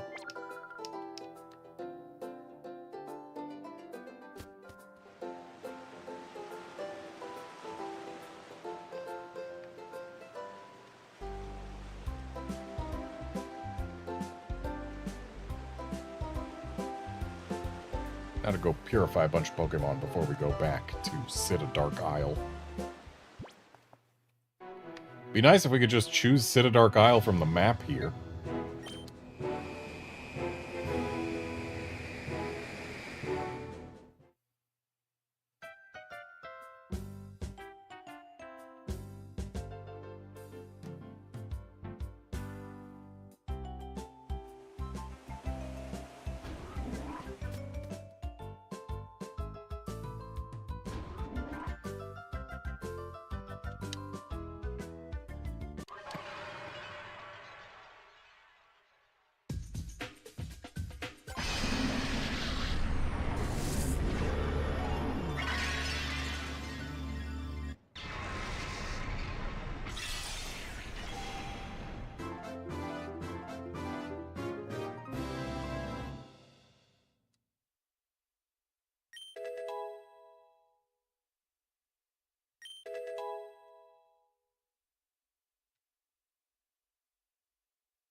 Try attack.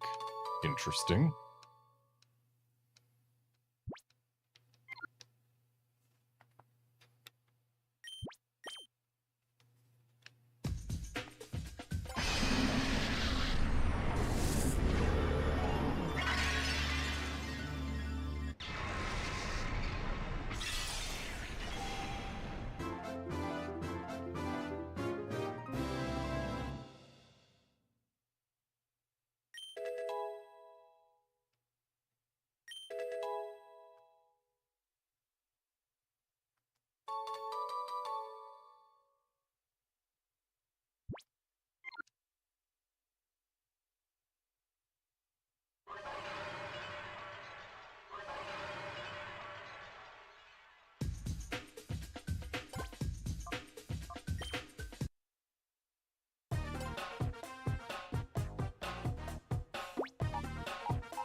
Let's just go ahead and fill all these sets with the Pokemon that are ready to purify so that we don't have to dive into the menu quite so many times.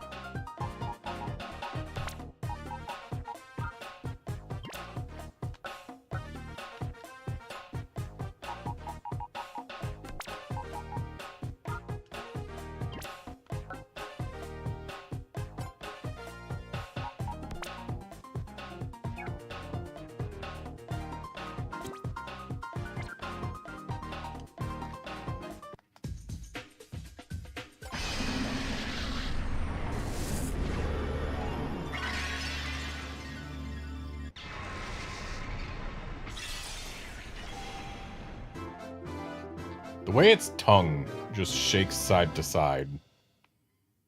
That's not how dogs pant.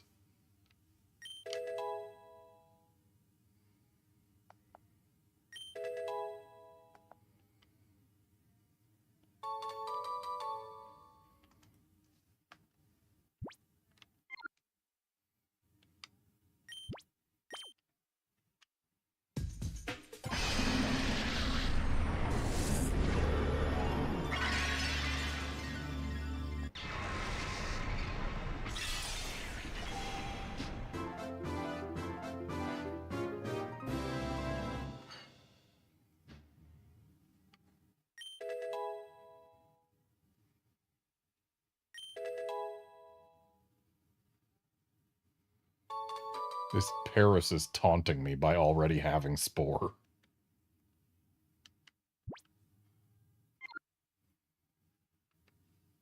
But I made my choice, and I am sticking with it.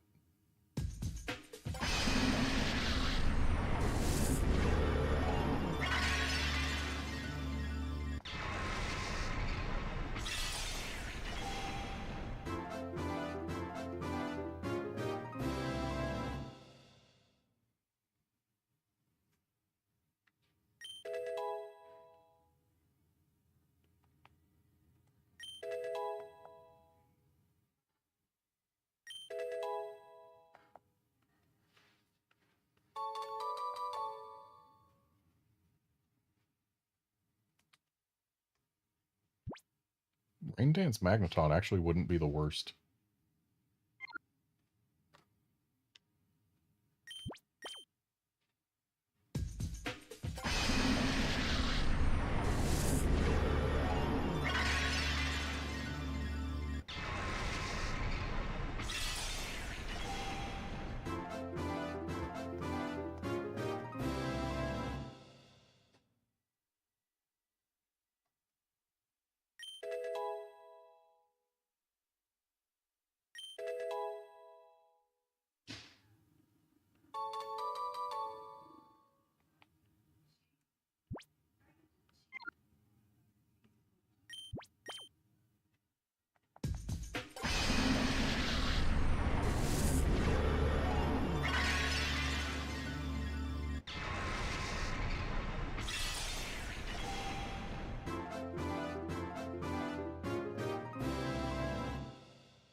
Just 2 more to see right now.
Okay, now to get a whole bunch of Pokemon back into those sets.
And there we go.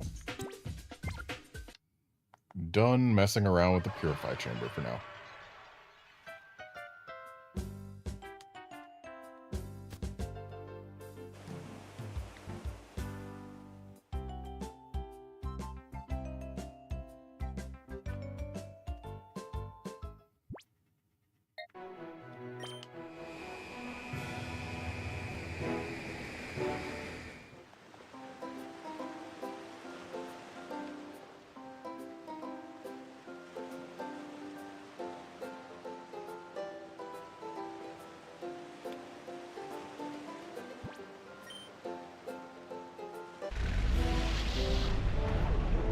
I'm with you, Outlander. That Purify Chamber theme does sound like it should be playing on a boombox as a throwback in a later game.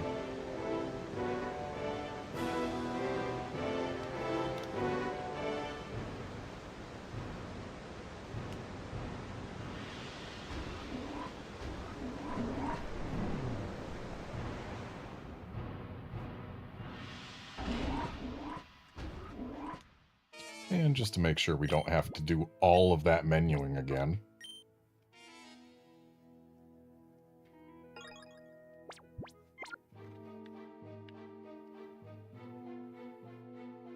What's that elevator for? Well, we can't find out until we beat this guy. It's been a while, boy. Do you remember me? Do you recall this? I helped you in Gation Port. There's no need for thanks. I was merely punishing a fool that used a shadow Pokemon in public. At that time, we didn't want the world to know that we, Cypher, or what we, Cypher, were planning. Back then, I thought you were just an ordinary child.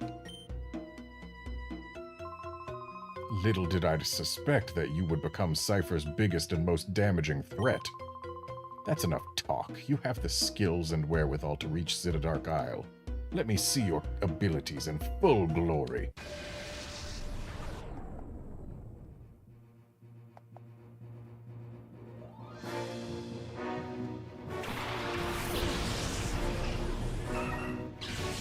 Okay, opening with Alakazam.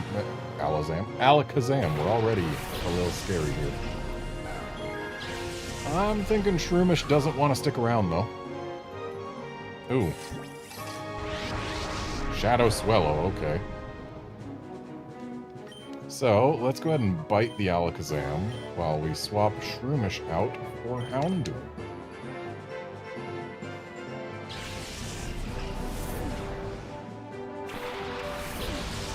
I was going to be worried if it was a Shadow Alakazam, because then we'd have to actually keep that thing around while we try to catch it.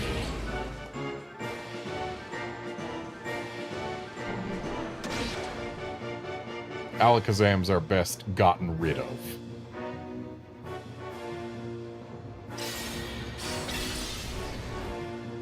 Really, you ice punched the Espeon slot when there was a Shroomish right there.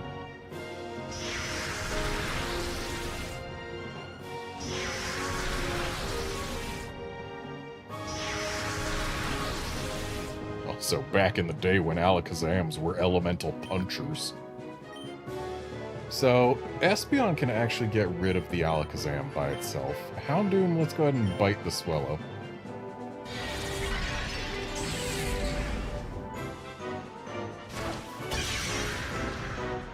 Ouch!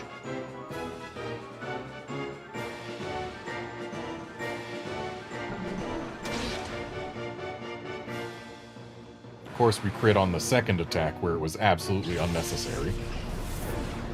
But hey, Alakazam gone. That is one major, major threat. Just gone.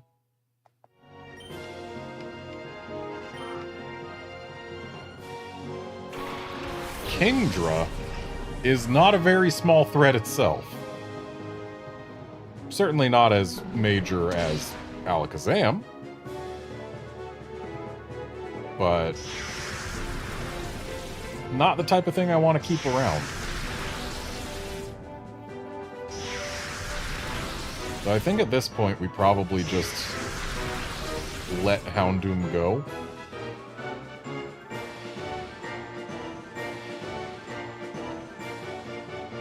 So let's have Espeon Psychic the Kingdra. while Houndoom tosses a ball at Swellow and hopes it works. It is a Swellow, so its catch rate shouldn't be too low. But then again, it's a Shadow Swellow, so they probably tinkered with it somewhat.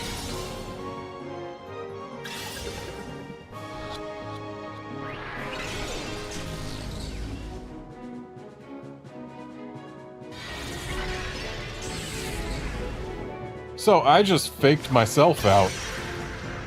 Oh, really? It's killing the Espeon, not the Houndoom?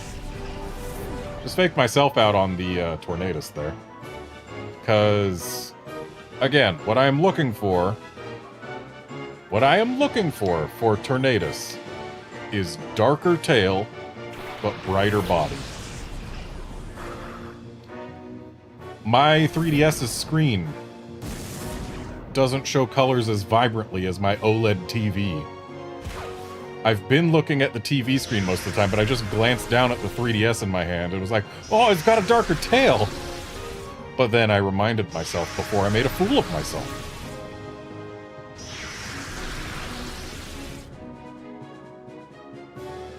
Okay, Vibrava, let's try a Dragon Breath on the Kingdra. And Houndoom, let's again try Ball on Bird.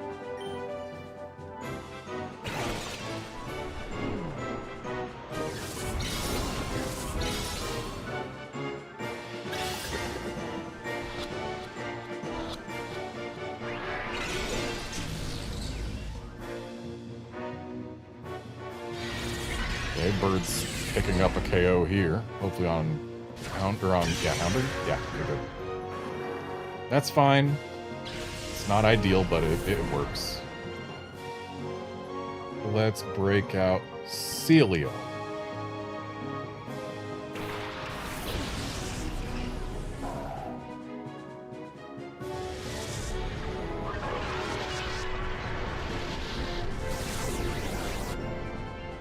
Come on, Para? No Para. Well, that's going to be Rip Vibrava.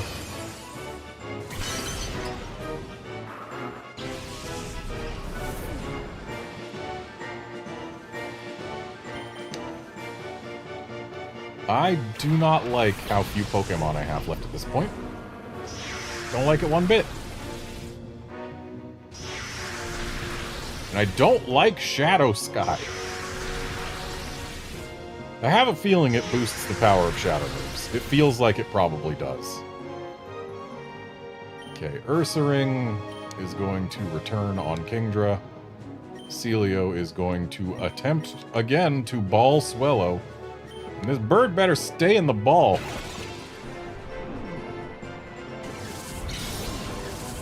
Legit, somehow the rudest thing any NPC, or any mini-boss type NPC has done is open with a Shadow Pokemon. Because now I gotta worry about catching it right off the bat, instead of at the tail end when I've already gotten rid of all the threats.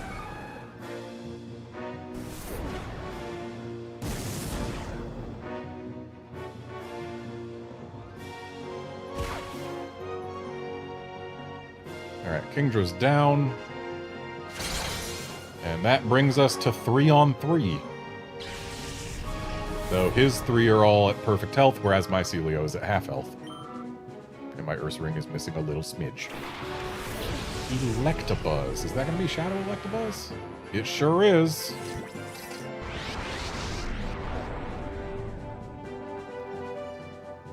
Well, at least Shadow Sky is gone.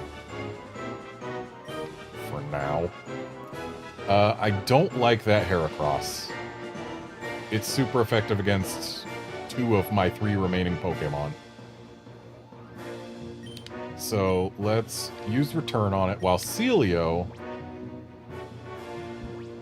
does a little preparation for the future. I think a Max Revive is warranted here.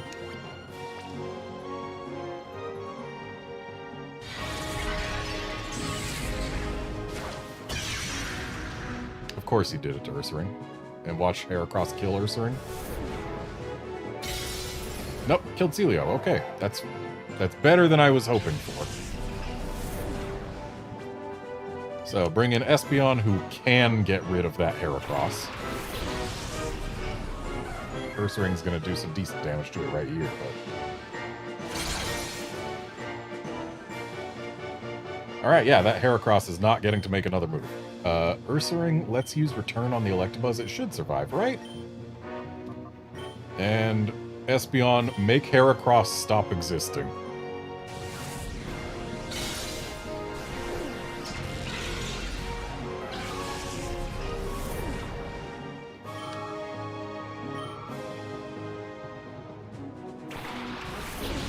Snorlax. Not really. 3 Shadow Pokemon on one guy. That's a problem. That's a big problem. Heavy, too. So Ursaring does not get to use that return. I think maybe...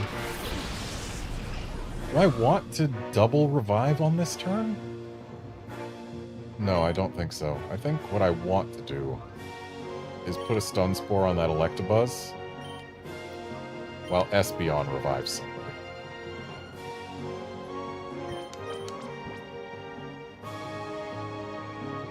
But who? Like, my initial instinct was Vibrava because, oh, it's immune to electric, but Electabuzz isn't going to be using any electric move. It's going to be only using shadow moves. So I guess Ursaring is the choice here because Ursaring is the sturdiest. Not that anyone on this team can withstand both an Electabuzz and a Snorlax attacking into them with shadow moves at the same time. But I think Ursaring is our best bet. Okay, Shadow Mist to lower our evasion. I don't know what they're going to be doing that has low accuracy, but whatever it is, it's going to hit now. Of course we missed the stun. What is Shadow End?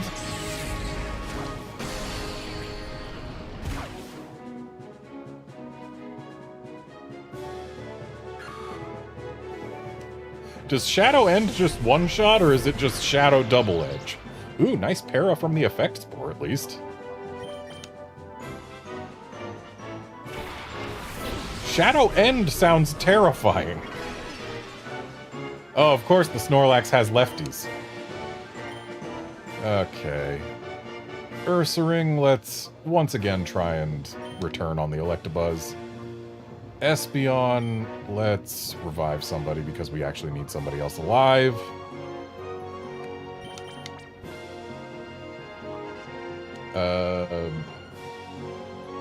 Celio? Actually, wait, let's actually look at numbers. They matter.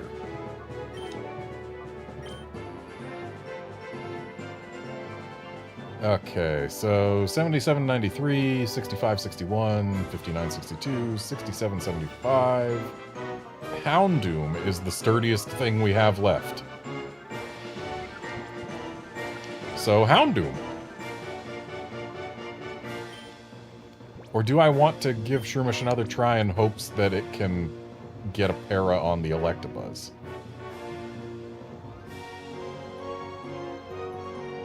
Vibrava. Vibrava's gonna outspeed Electabuzz. It's our best shot at getting a para on something.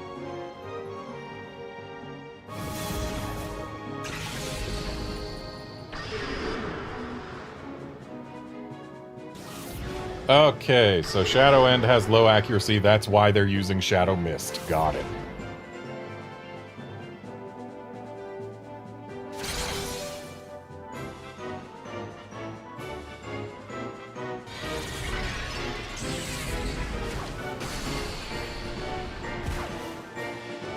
Ouch.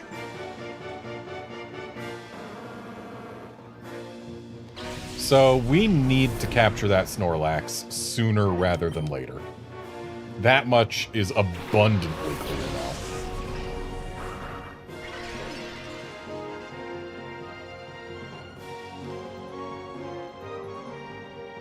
So Vibrava, let's actually just throw a ball.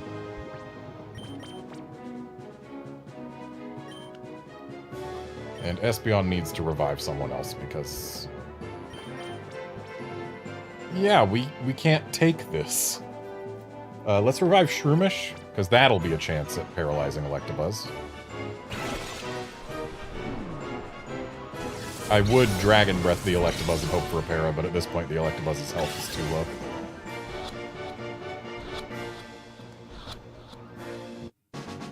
Okay, good. Snorlax is out of the picture. That makes this fight a lot safer.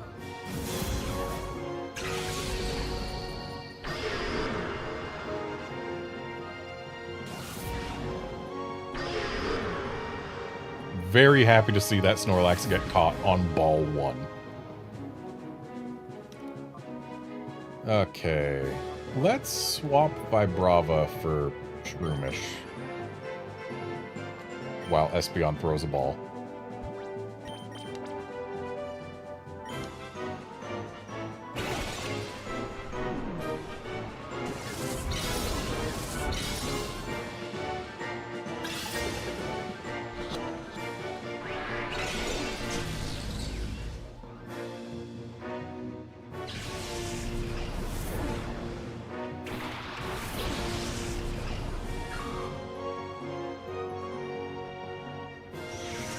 I don't mind Shadow Half.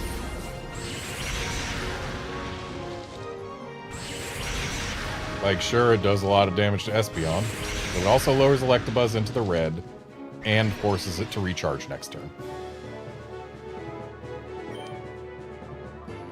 So let's get a Stun Spore out while we also throw another ball.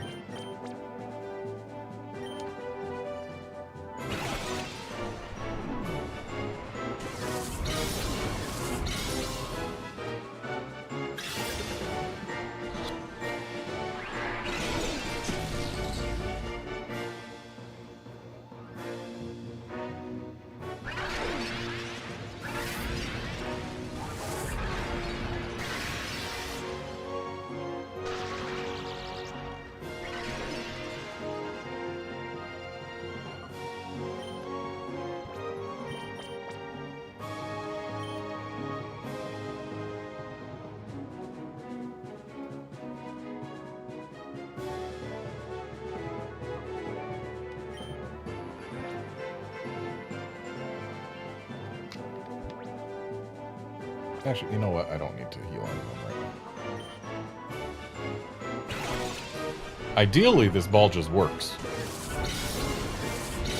Though if it does, that'll mean the Swellow was the hardest thing in this battle to capture.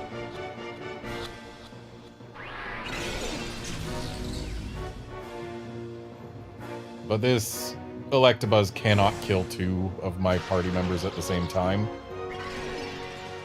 And we've got 3 alive right now, which means that I don't need to worry about reviving. Because this Electabuzz is by itself. I only have to revive once we're down to 2. Because I cannot let myself get down to 1.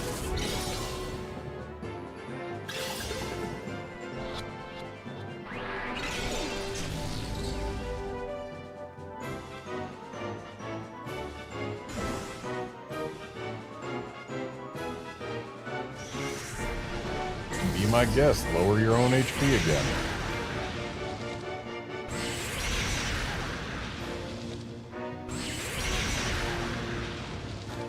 You know what? You know what? I actually do kind of like Electivire.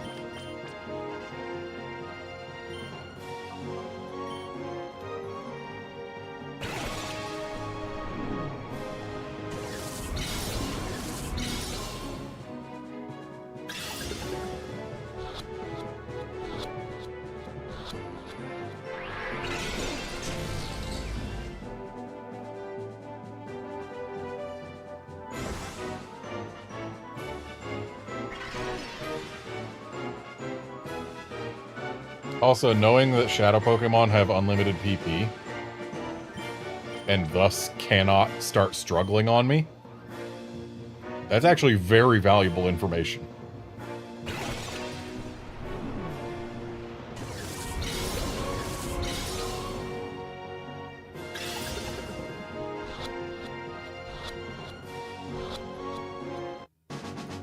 And there we go.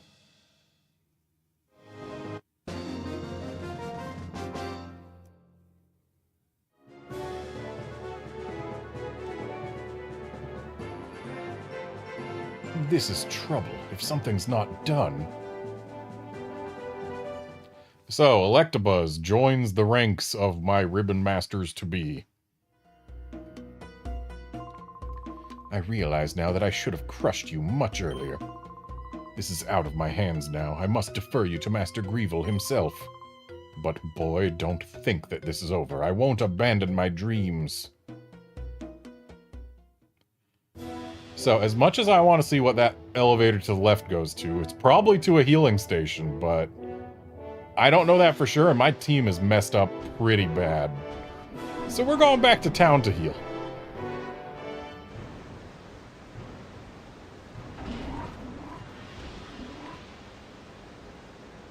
Actually, wait, wasn't there a healing machine, like, right inside here? There was. That is better than going back to town.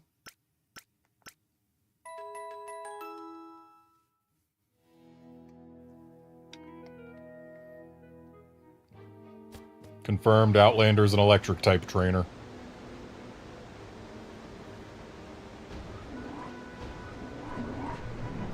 I'd be a steel-type man myself.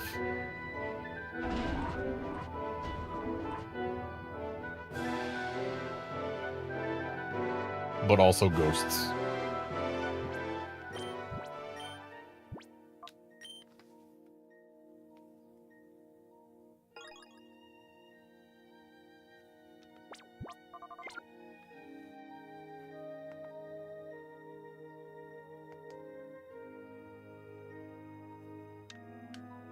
Okay, I guess I didn't need to worry about where that elevator goes because it doesn't go.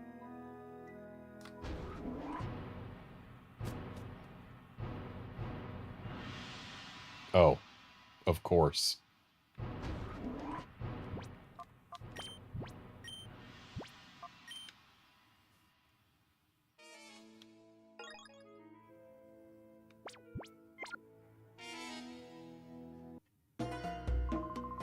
Okay, so either Greevil is going to have all 3 Kanto legendary birds plus Luigi, or we're going to get Luigi before the Kanto birds, which just seems wrong. Ho ho ho, now this is quite a surprise. You managed to defeat Ardos. Of course, you have also beaten so many of my followers, perhaps it's no surprise that you won. I must say that I haven't been this excited in a long time. I do have an appreciation for the strong, you see. However, I also cannot allow your interference. My Shadow Pokémon plan is nearing completion. So, for the time being, I think I will have you securely out of the way right where you are now. Oh. Okay, so... Yes, because everyone knows glass is impenetrable. Especially if you've got, like, a Houndoom and an Ursaring on your party. Like, why would you even consider that they could get us through glass? No, glass is an impenetrable force field. Everyone knows this.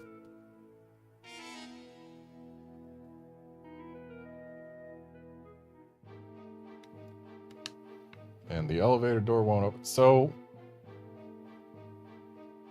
Oh. We're meant to try and leave. And then... Gorgon shows up to ruin everything for Cypher, huh? If he just left me well enough alone, we would have had no recourse. But no, he's coming here to give us a path forward. It's me again, kid. You know, it makes me kind of happy to see you, since I've seen you so often. Yes, you've seen me all of twice. This being the second time. But the way you keep beating me, my cred's taking a beating. Screaming noise. So Master Greevil gave me this one last chance to redeem myself, but this is it. If I lose this one, there's no tomorrow. Here goes. Okay, so Greevil put up an impenetrable field of glass to prevent me from thwarting any of his plans, and then sent Gorgon after me to open up a path to thwart his plans. I don't know, it just seems like amateur hour villainy.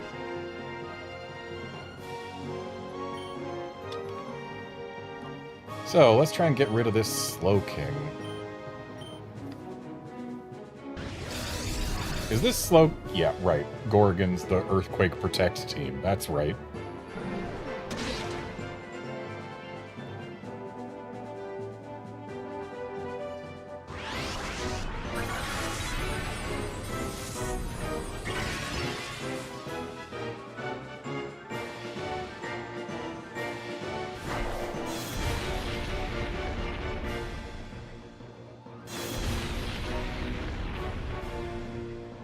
Yeah, Outlander in many games it's not that weird to catch the cover legendary before the legendary trio, but when the legendary trio is meant to be subservient to Luigi according to the plot of exactly one movie and nothing else, but the movie for which the cover legendary was invented,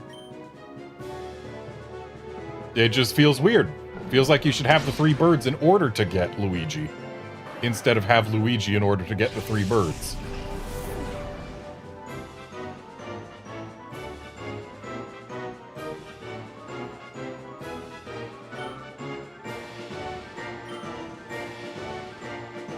Also, it still amuses me that Lugia was designed specifically for the movie.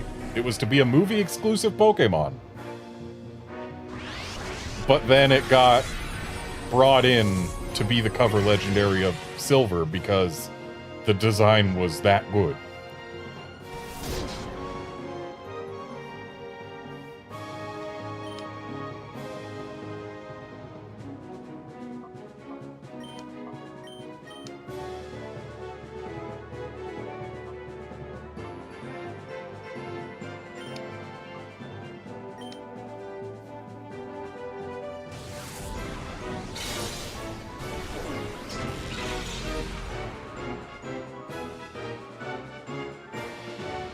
That should be Espeon gone. Nope.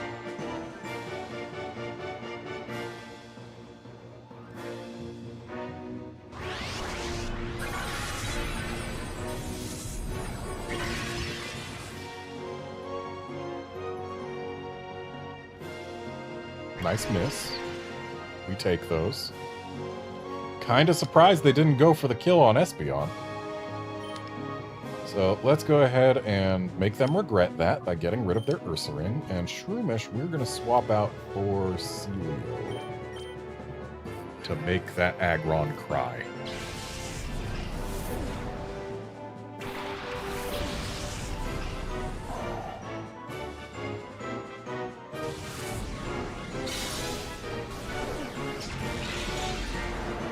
I just realized how much the physical special split harmed Aggron.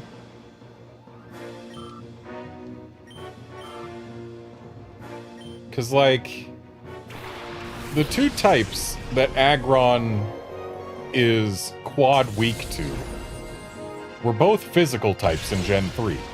And Aggron does have a lot of defense. A lot. But suddenly, when you get things like Earth Power and Aura Sphere in Gen 4, Aggron just ceases to exist.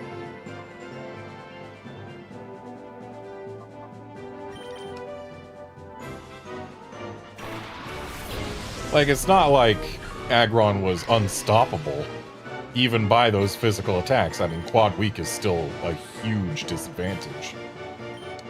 But it's more disadvantageous when you're quad weak to something that targets your weaker defense.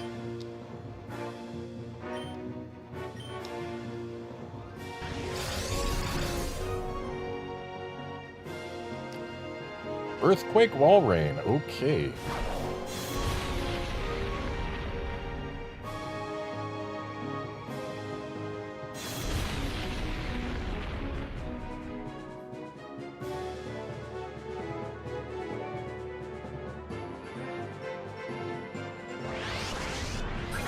At least it's not sheer cold wall rain.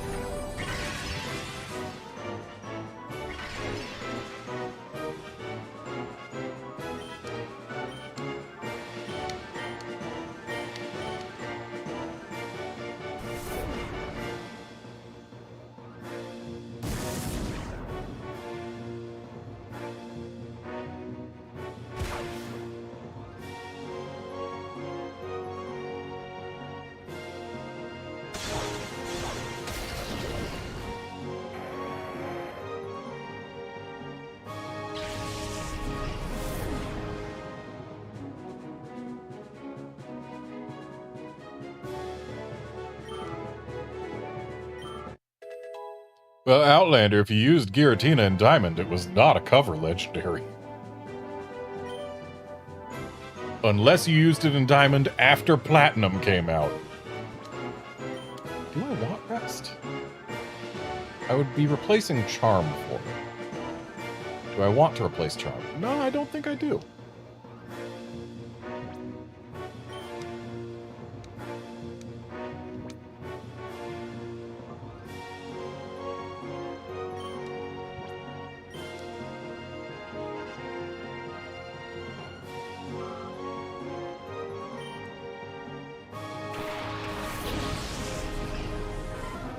Let me guess, Shadow? Yep.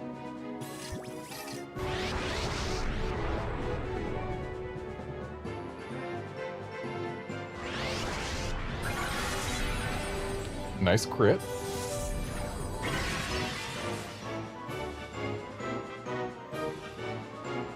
Okay, let's have Shroomish stun Spore the Poliwrath. I was gonna say get rid of the Walrein, but I'm willing to bet Gorgon has one or two more Shadow Pokemon up his sleeve. Let's swap Celio for Vibrava because there's a decent chance there's an Earthquake coming.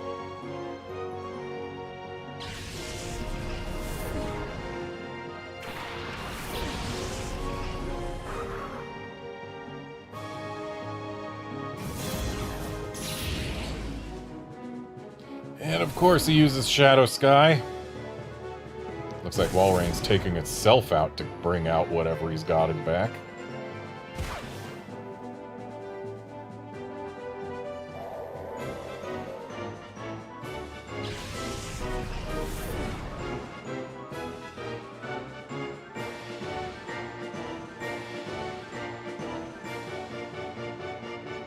Yeah, well, Outlander, you may not have been correct for the right reasons as to why Platinum was the best of the three versions in that area, of the three Sinnoh games.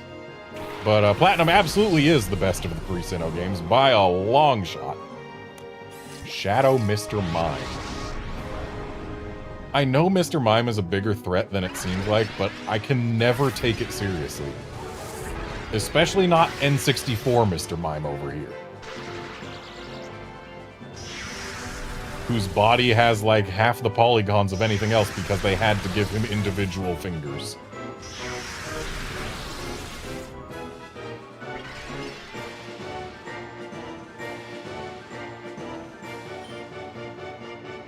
Okay, let's Stun Spore the Mime and Crunch it too? We should be able to take a Crunch.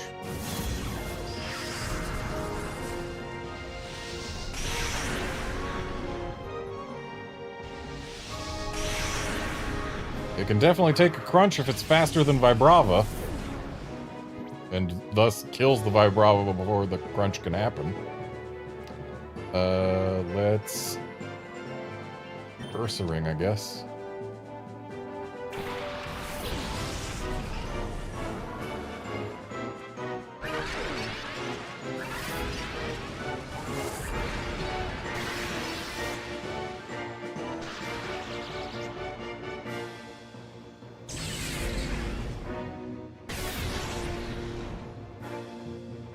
I don't like that Shadow Rush did more than half of Ursaring's health.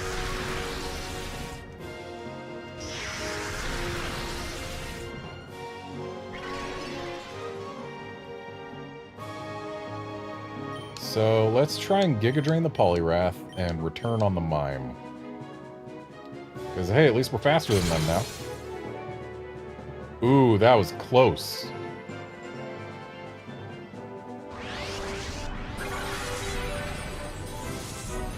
That was not. Oh, good. Full pair on the Mime. We like to see it. We'd also like to see full pair on the Poliwrath, but oh well. Guess it didn't like that Giga Drain.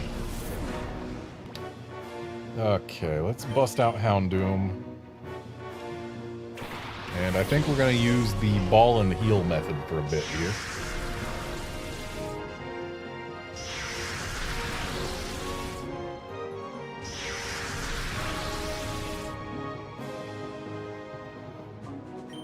So Houndoom, let's toss a ball at the mime. And Ursaring, let's heal you.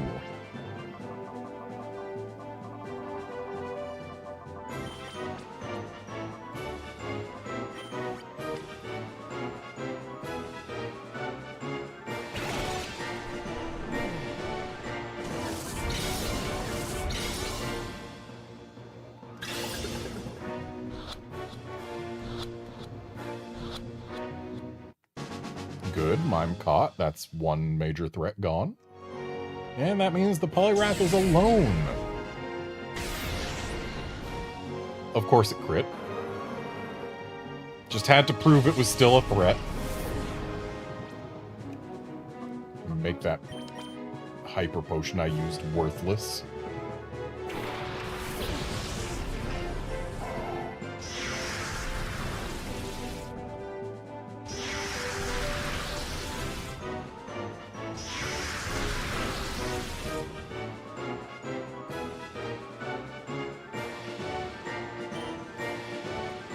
Okay, let's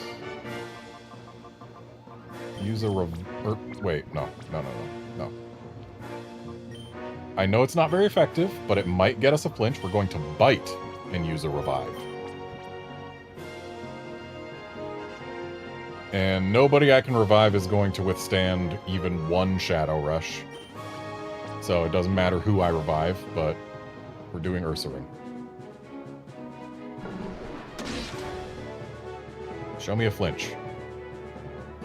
Good. And the Shadow Sky is gone, which I think does... I'm not sure, but I think it does increase the damage of shadow attacks. Okay, so now, Houndoom, let's toss a ball and just hope it works. And let's heal Celio on the off chance that Shadow Sky does, in fact, increase the damage of shadow moves.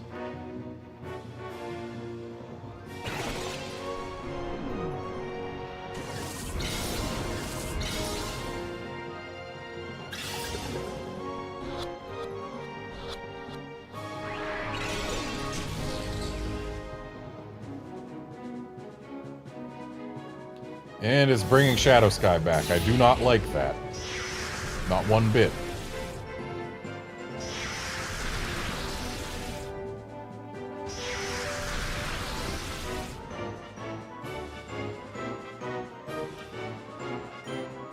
So let's bite it. And use a Pokeball.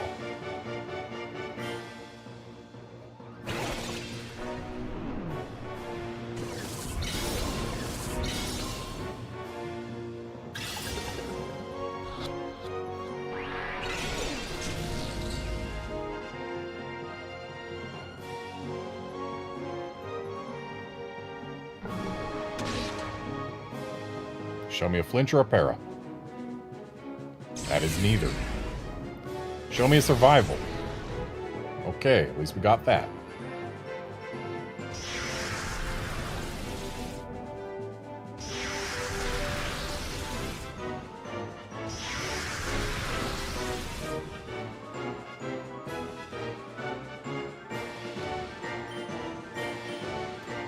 One more bite. One more ball.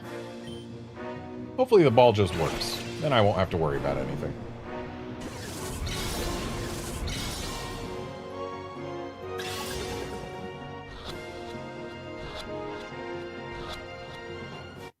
Yeah, there we go.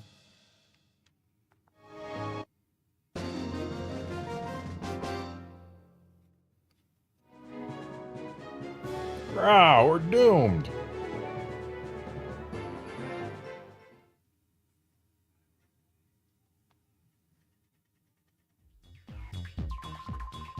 Bleh.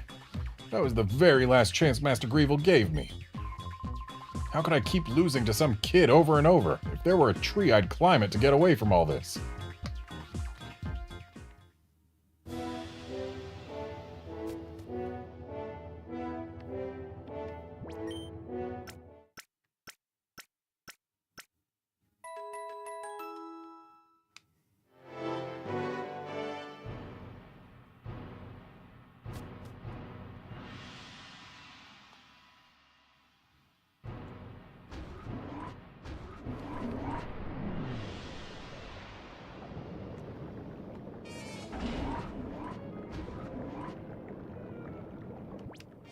let's go ahead and save. Nothing wrong with a save. Not after a battle like that one.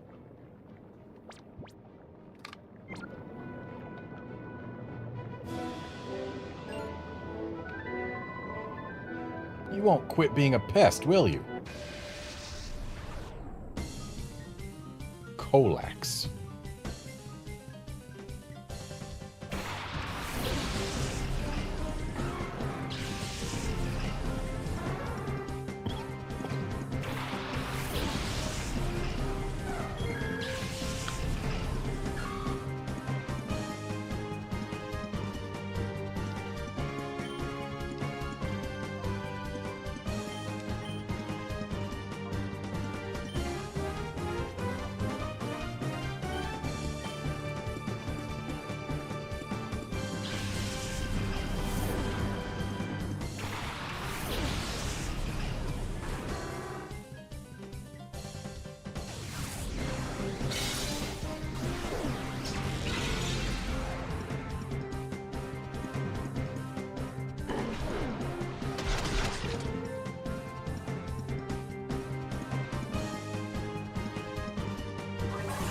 Not liking that light screen.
Let's make sure that Breloom is gone.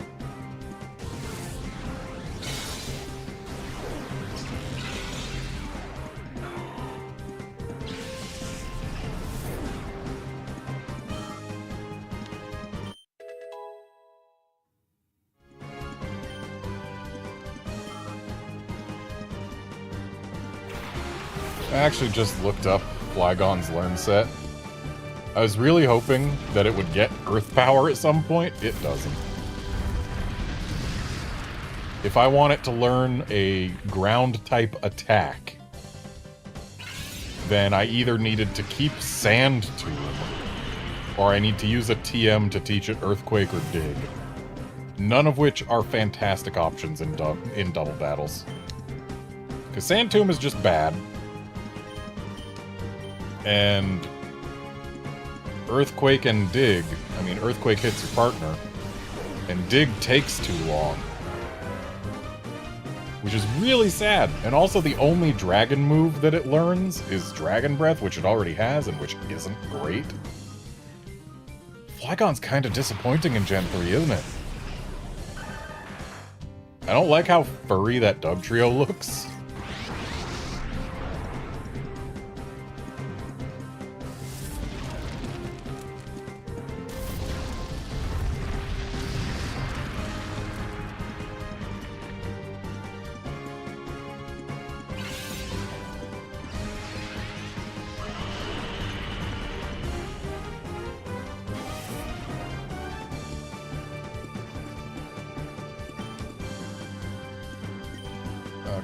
So Dugtrio is, like, super fragile, right? So I think I want to swap Houndoom out for Vibrava. A Dragon Breath shouldn't get rid of it. I can't! YOLO Ball?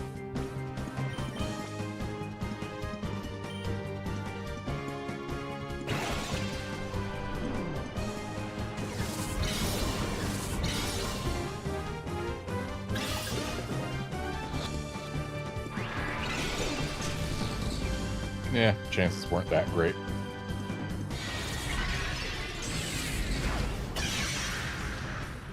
And there goes Espeon.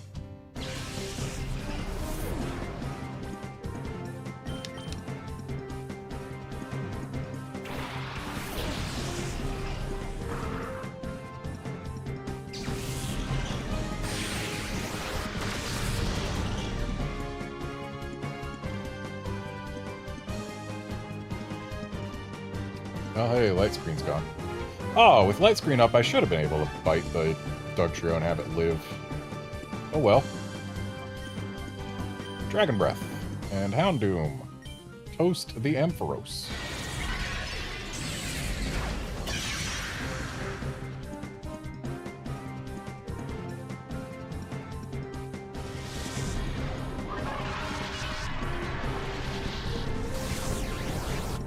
Show me a para. No para.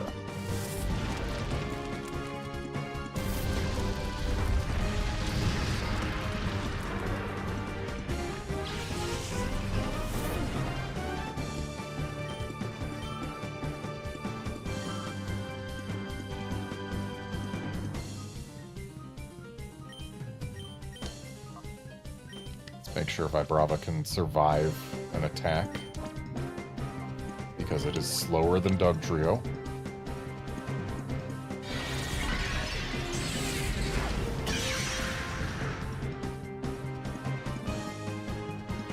Alright, show me a para.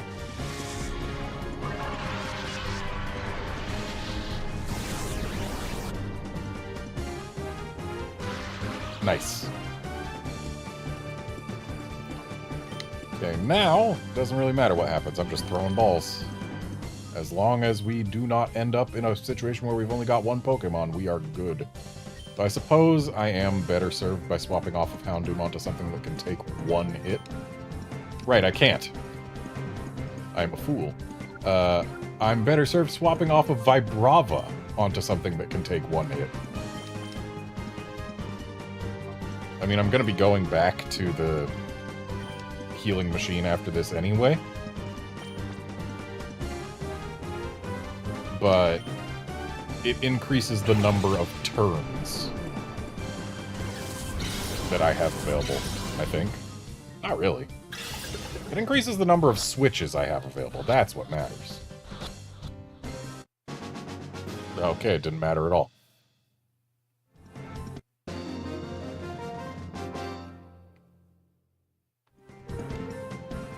Ah, this isn't happening. It's not real. Little did he know that he spoke the actual truth there.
I remembered that the Snorlax was holding lefties.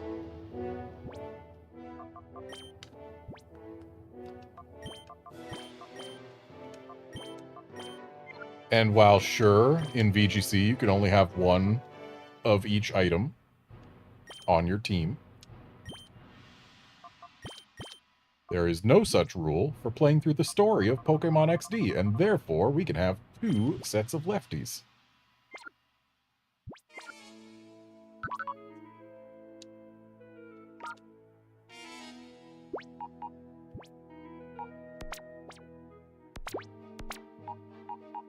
Let's just look through to make sure there's no other Nice items we'd like to have.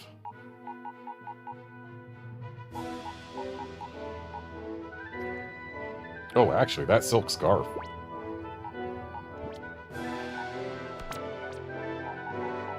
Ursaring would like the silk scarf better than the lefties, probably. Make that return hit even harder.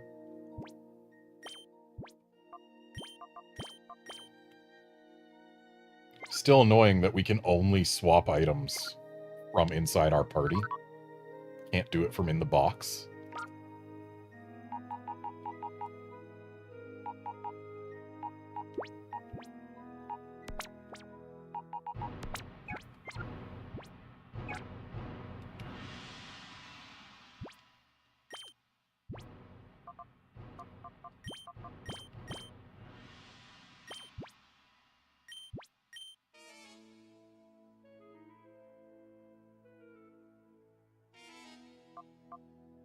And Celia's got a Mystic Water, Vibrava's got XP share, Houndoom's got Charcoal, Shroomish has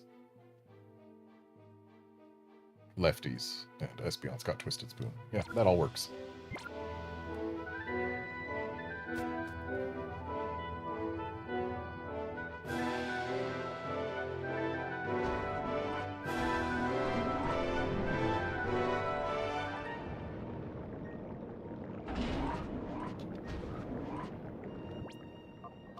Let's go ahead and save again, just so that we don't have to risk redoing menuing.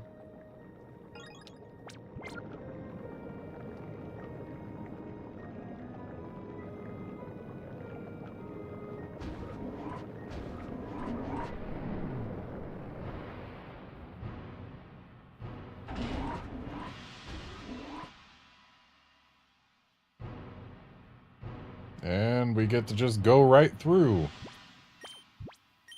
Unless they have another impenetrable wall of glass to raise.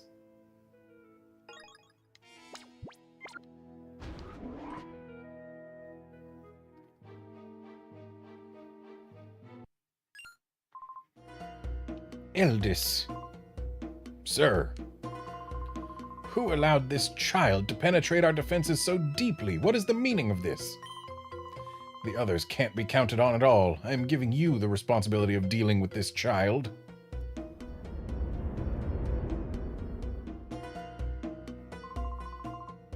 You finally managed to anger Master Greevil. I thought I would end up battling you one day. But this isn't how I had hoped to face you. If we battle, it will only be unfulfilling and without meaning. Will you challenge me knowing that? Fine, I understand, but once we begin, expect no mercy. That is my philosophy. Will it truly be that meaningless and unfulfilling?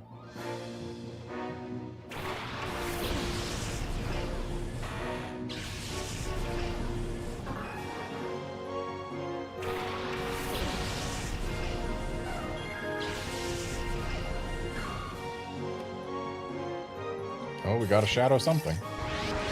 Manectric.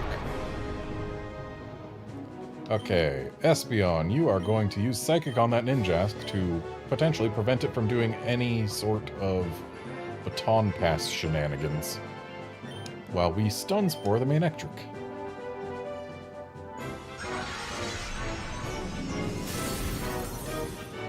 Ouch!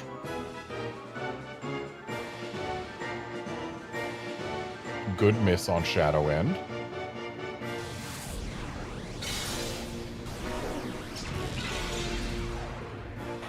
And good KO on Ninjask. Now show me the para.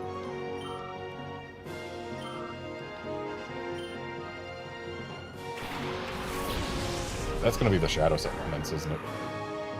It is. Okay, this fight suddenly got very scary.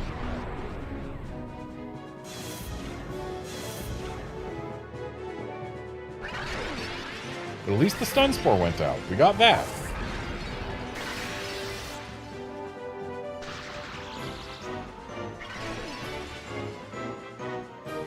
What's my play here? I think my play is with Espeon, I heal Shroomish just to increase the chances that we can actually get a second Stun Spore out on the Salamence. And then we stun spore the Salamence. Okay, it's using Shadow Hold, which means Shroomish is stuck here. That is not ideal. But Salamence is paralyzed, so we're good on that front.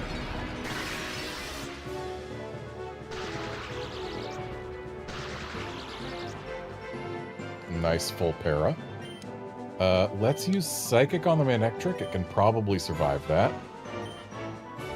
And Shroomish, let's headbutt the Salamence to try and flinch it.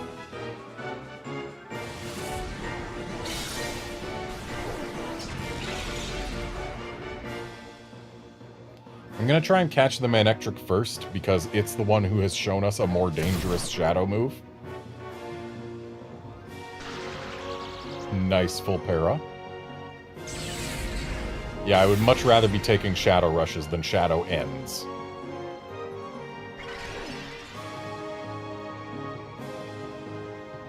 Okay, Espeon. We're going to Psychic the Salamence, because, again, it should survive that. And we are going to toss a Pokeball at that Manectric and hopefully prevent it from ever using Shadow End successfully.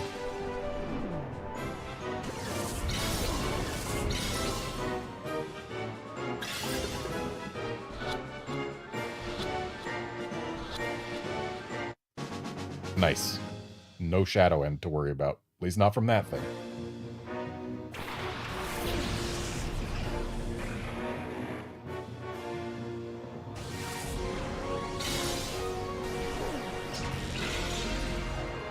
Wow, that thing took the Psychic like a champ. Nice full para.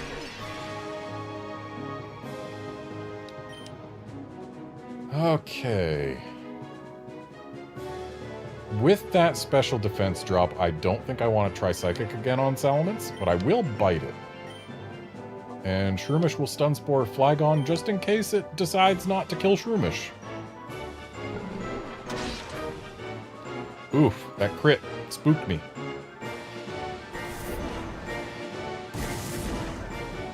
And it did in fact decide not to kill Shroomish.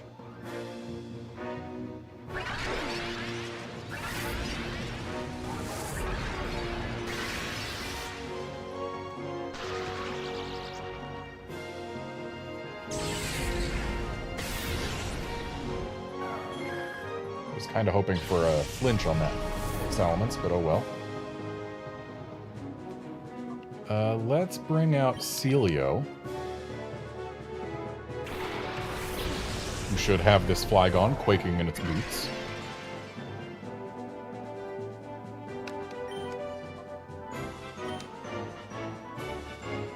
You are potentially about to receive wisdom from my cat. No, not Salamence. We do not Aurora Beam the Salamence. We Aurora Beam the Flygon. We throw Ball at Salamence.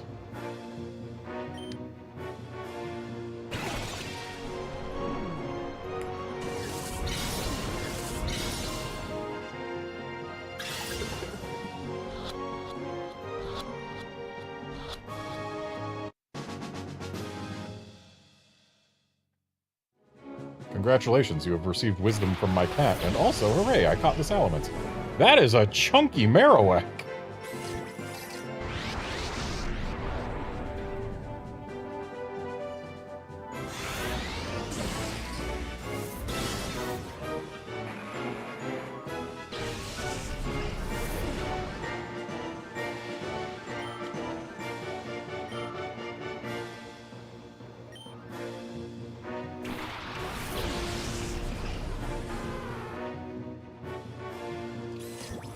Four Shadow Pokemon in one battle. That is a new record. Greevil's not going to have all three legendary birds plus Luigi, is he? That would suck.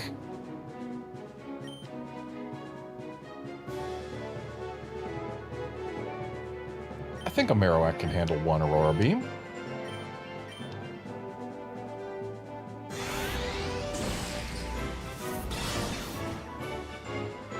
Heck, it might be able to handle two.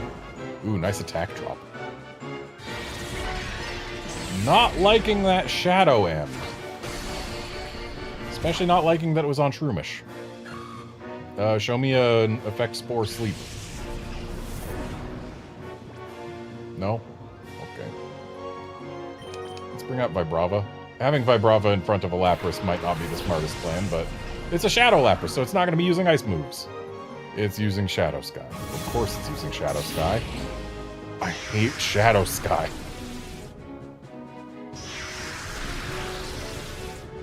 Shadow Sky alone is making me consider getting, like, Rain Dance for my Celio. Okay, Celio, let's just toss a ball at the Marowak and hope it works. And Vibrava is going to Dragon Breath the Lapras and hope for a para. Hey, guard, I'm doing alright. Hope you are, too.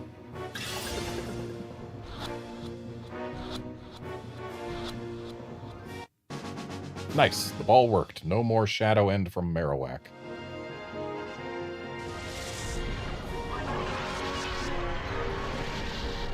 Show me a para. That was a lot less damage than I wanted to see. But we got the para. Nice.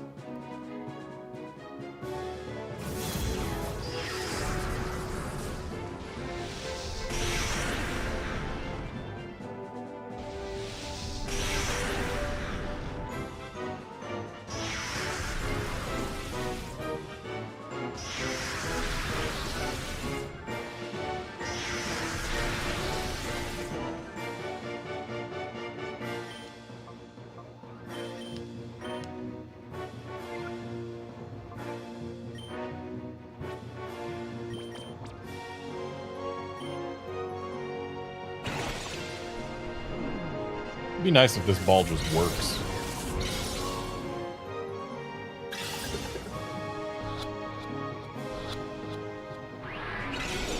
Of course not.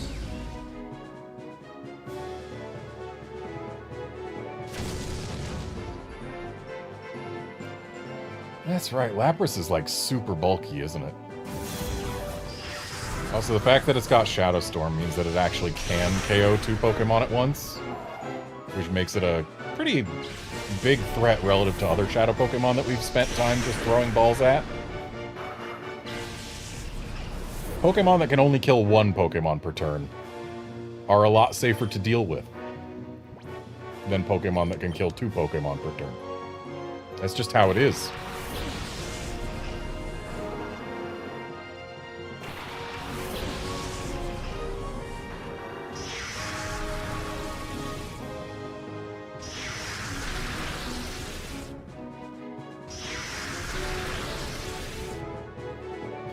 So knowing how bulky Lapras is, I'm going to use Return here. I'm also going to revive somebody. Let's bring back, it doesn't really matter who, honestly. Let's bring back Espeon. Espeon's got a lot of special defense.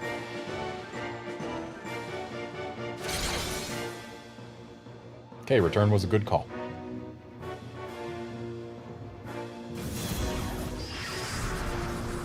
And this shouldn't KO anyone. Yeah. Ooh, Houndoom's actually sticking in there pretty well.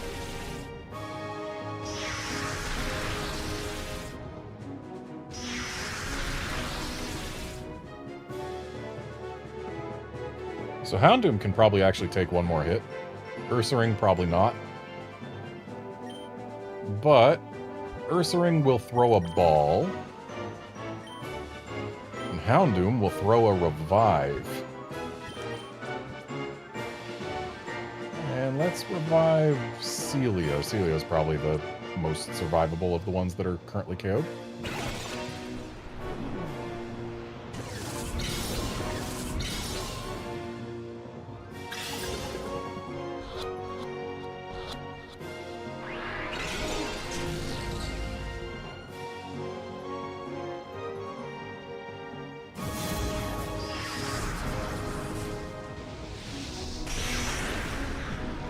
Yep, that's Ursaring gone.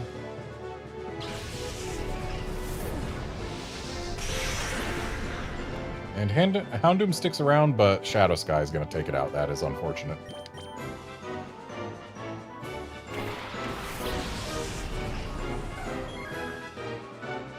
Oh, Shadow Sky is not going to take Houndoom out. Nice!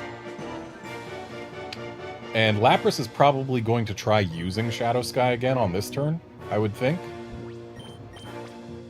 So maybe a ball will work. But whether it works or not, you're going to have trouble getting through Houndoom.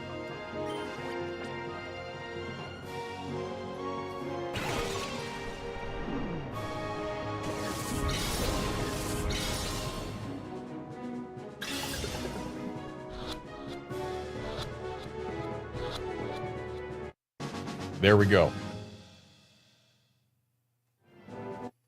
Needing to catch 4 Pokemon in one trainer battle is kind of nasty.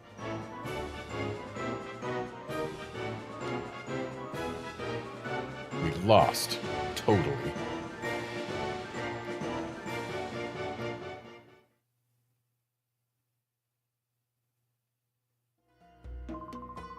You are powerful, much more than I had imagined. If you aim to stop our plan, then you should keep going. However, the Grandmaster's power is probably far greater than you can imagine. I doubt you will beat the man.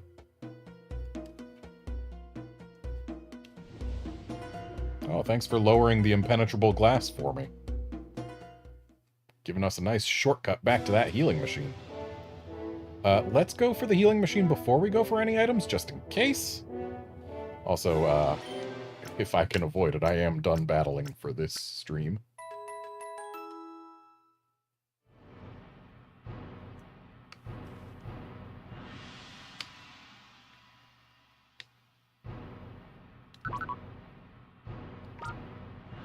Okay.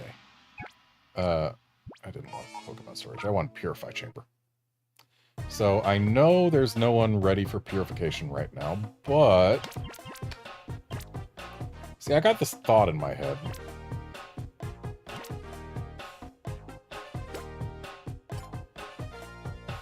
And this thought in my head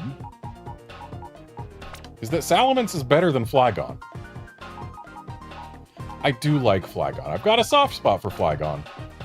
But it's kind of undeniable that Salamence is one of the best Pokemon ever made. To this day, Salamence remains good. And it also learns much better moves than Flygon does.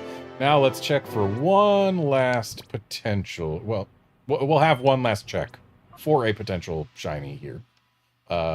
Is it? It is not. Okay, so we go from 2 shinies yesterday to no shinies today. But that's fine. My cold is slightly, like very slightly, worse today than it was yesterday. I've had a few weak coughs added in every once in a while. You might have heard a couple of them during this stream. The coughs themselves aren't that bad, but they make the... They hurt a tiny bit, so there's a decent chance that my condition will worsen tomorrow. But again, if I can stream tomorrow, I will. If I can't, you'll see me in some other fashion tomorrow. For a pre-recorded thing. But either way, that's it for this stream. Thanks, folks, for dropping by to watch and chat and all that. And I will be back tomorrow, either recorded or live, depending. See you then, friends.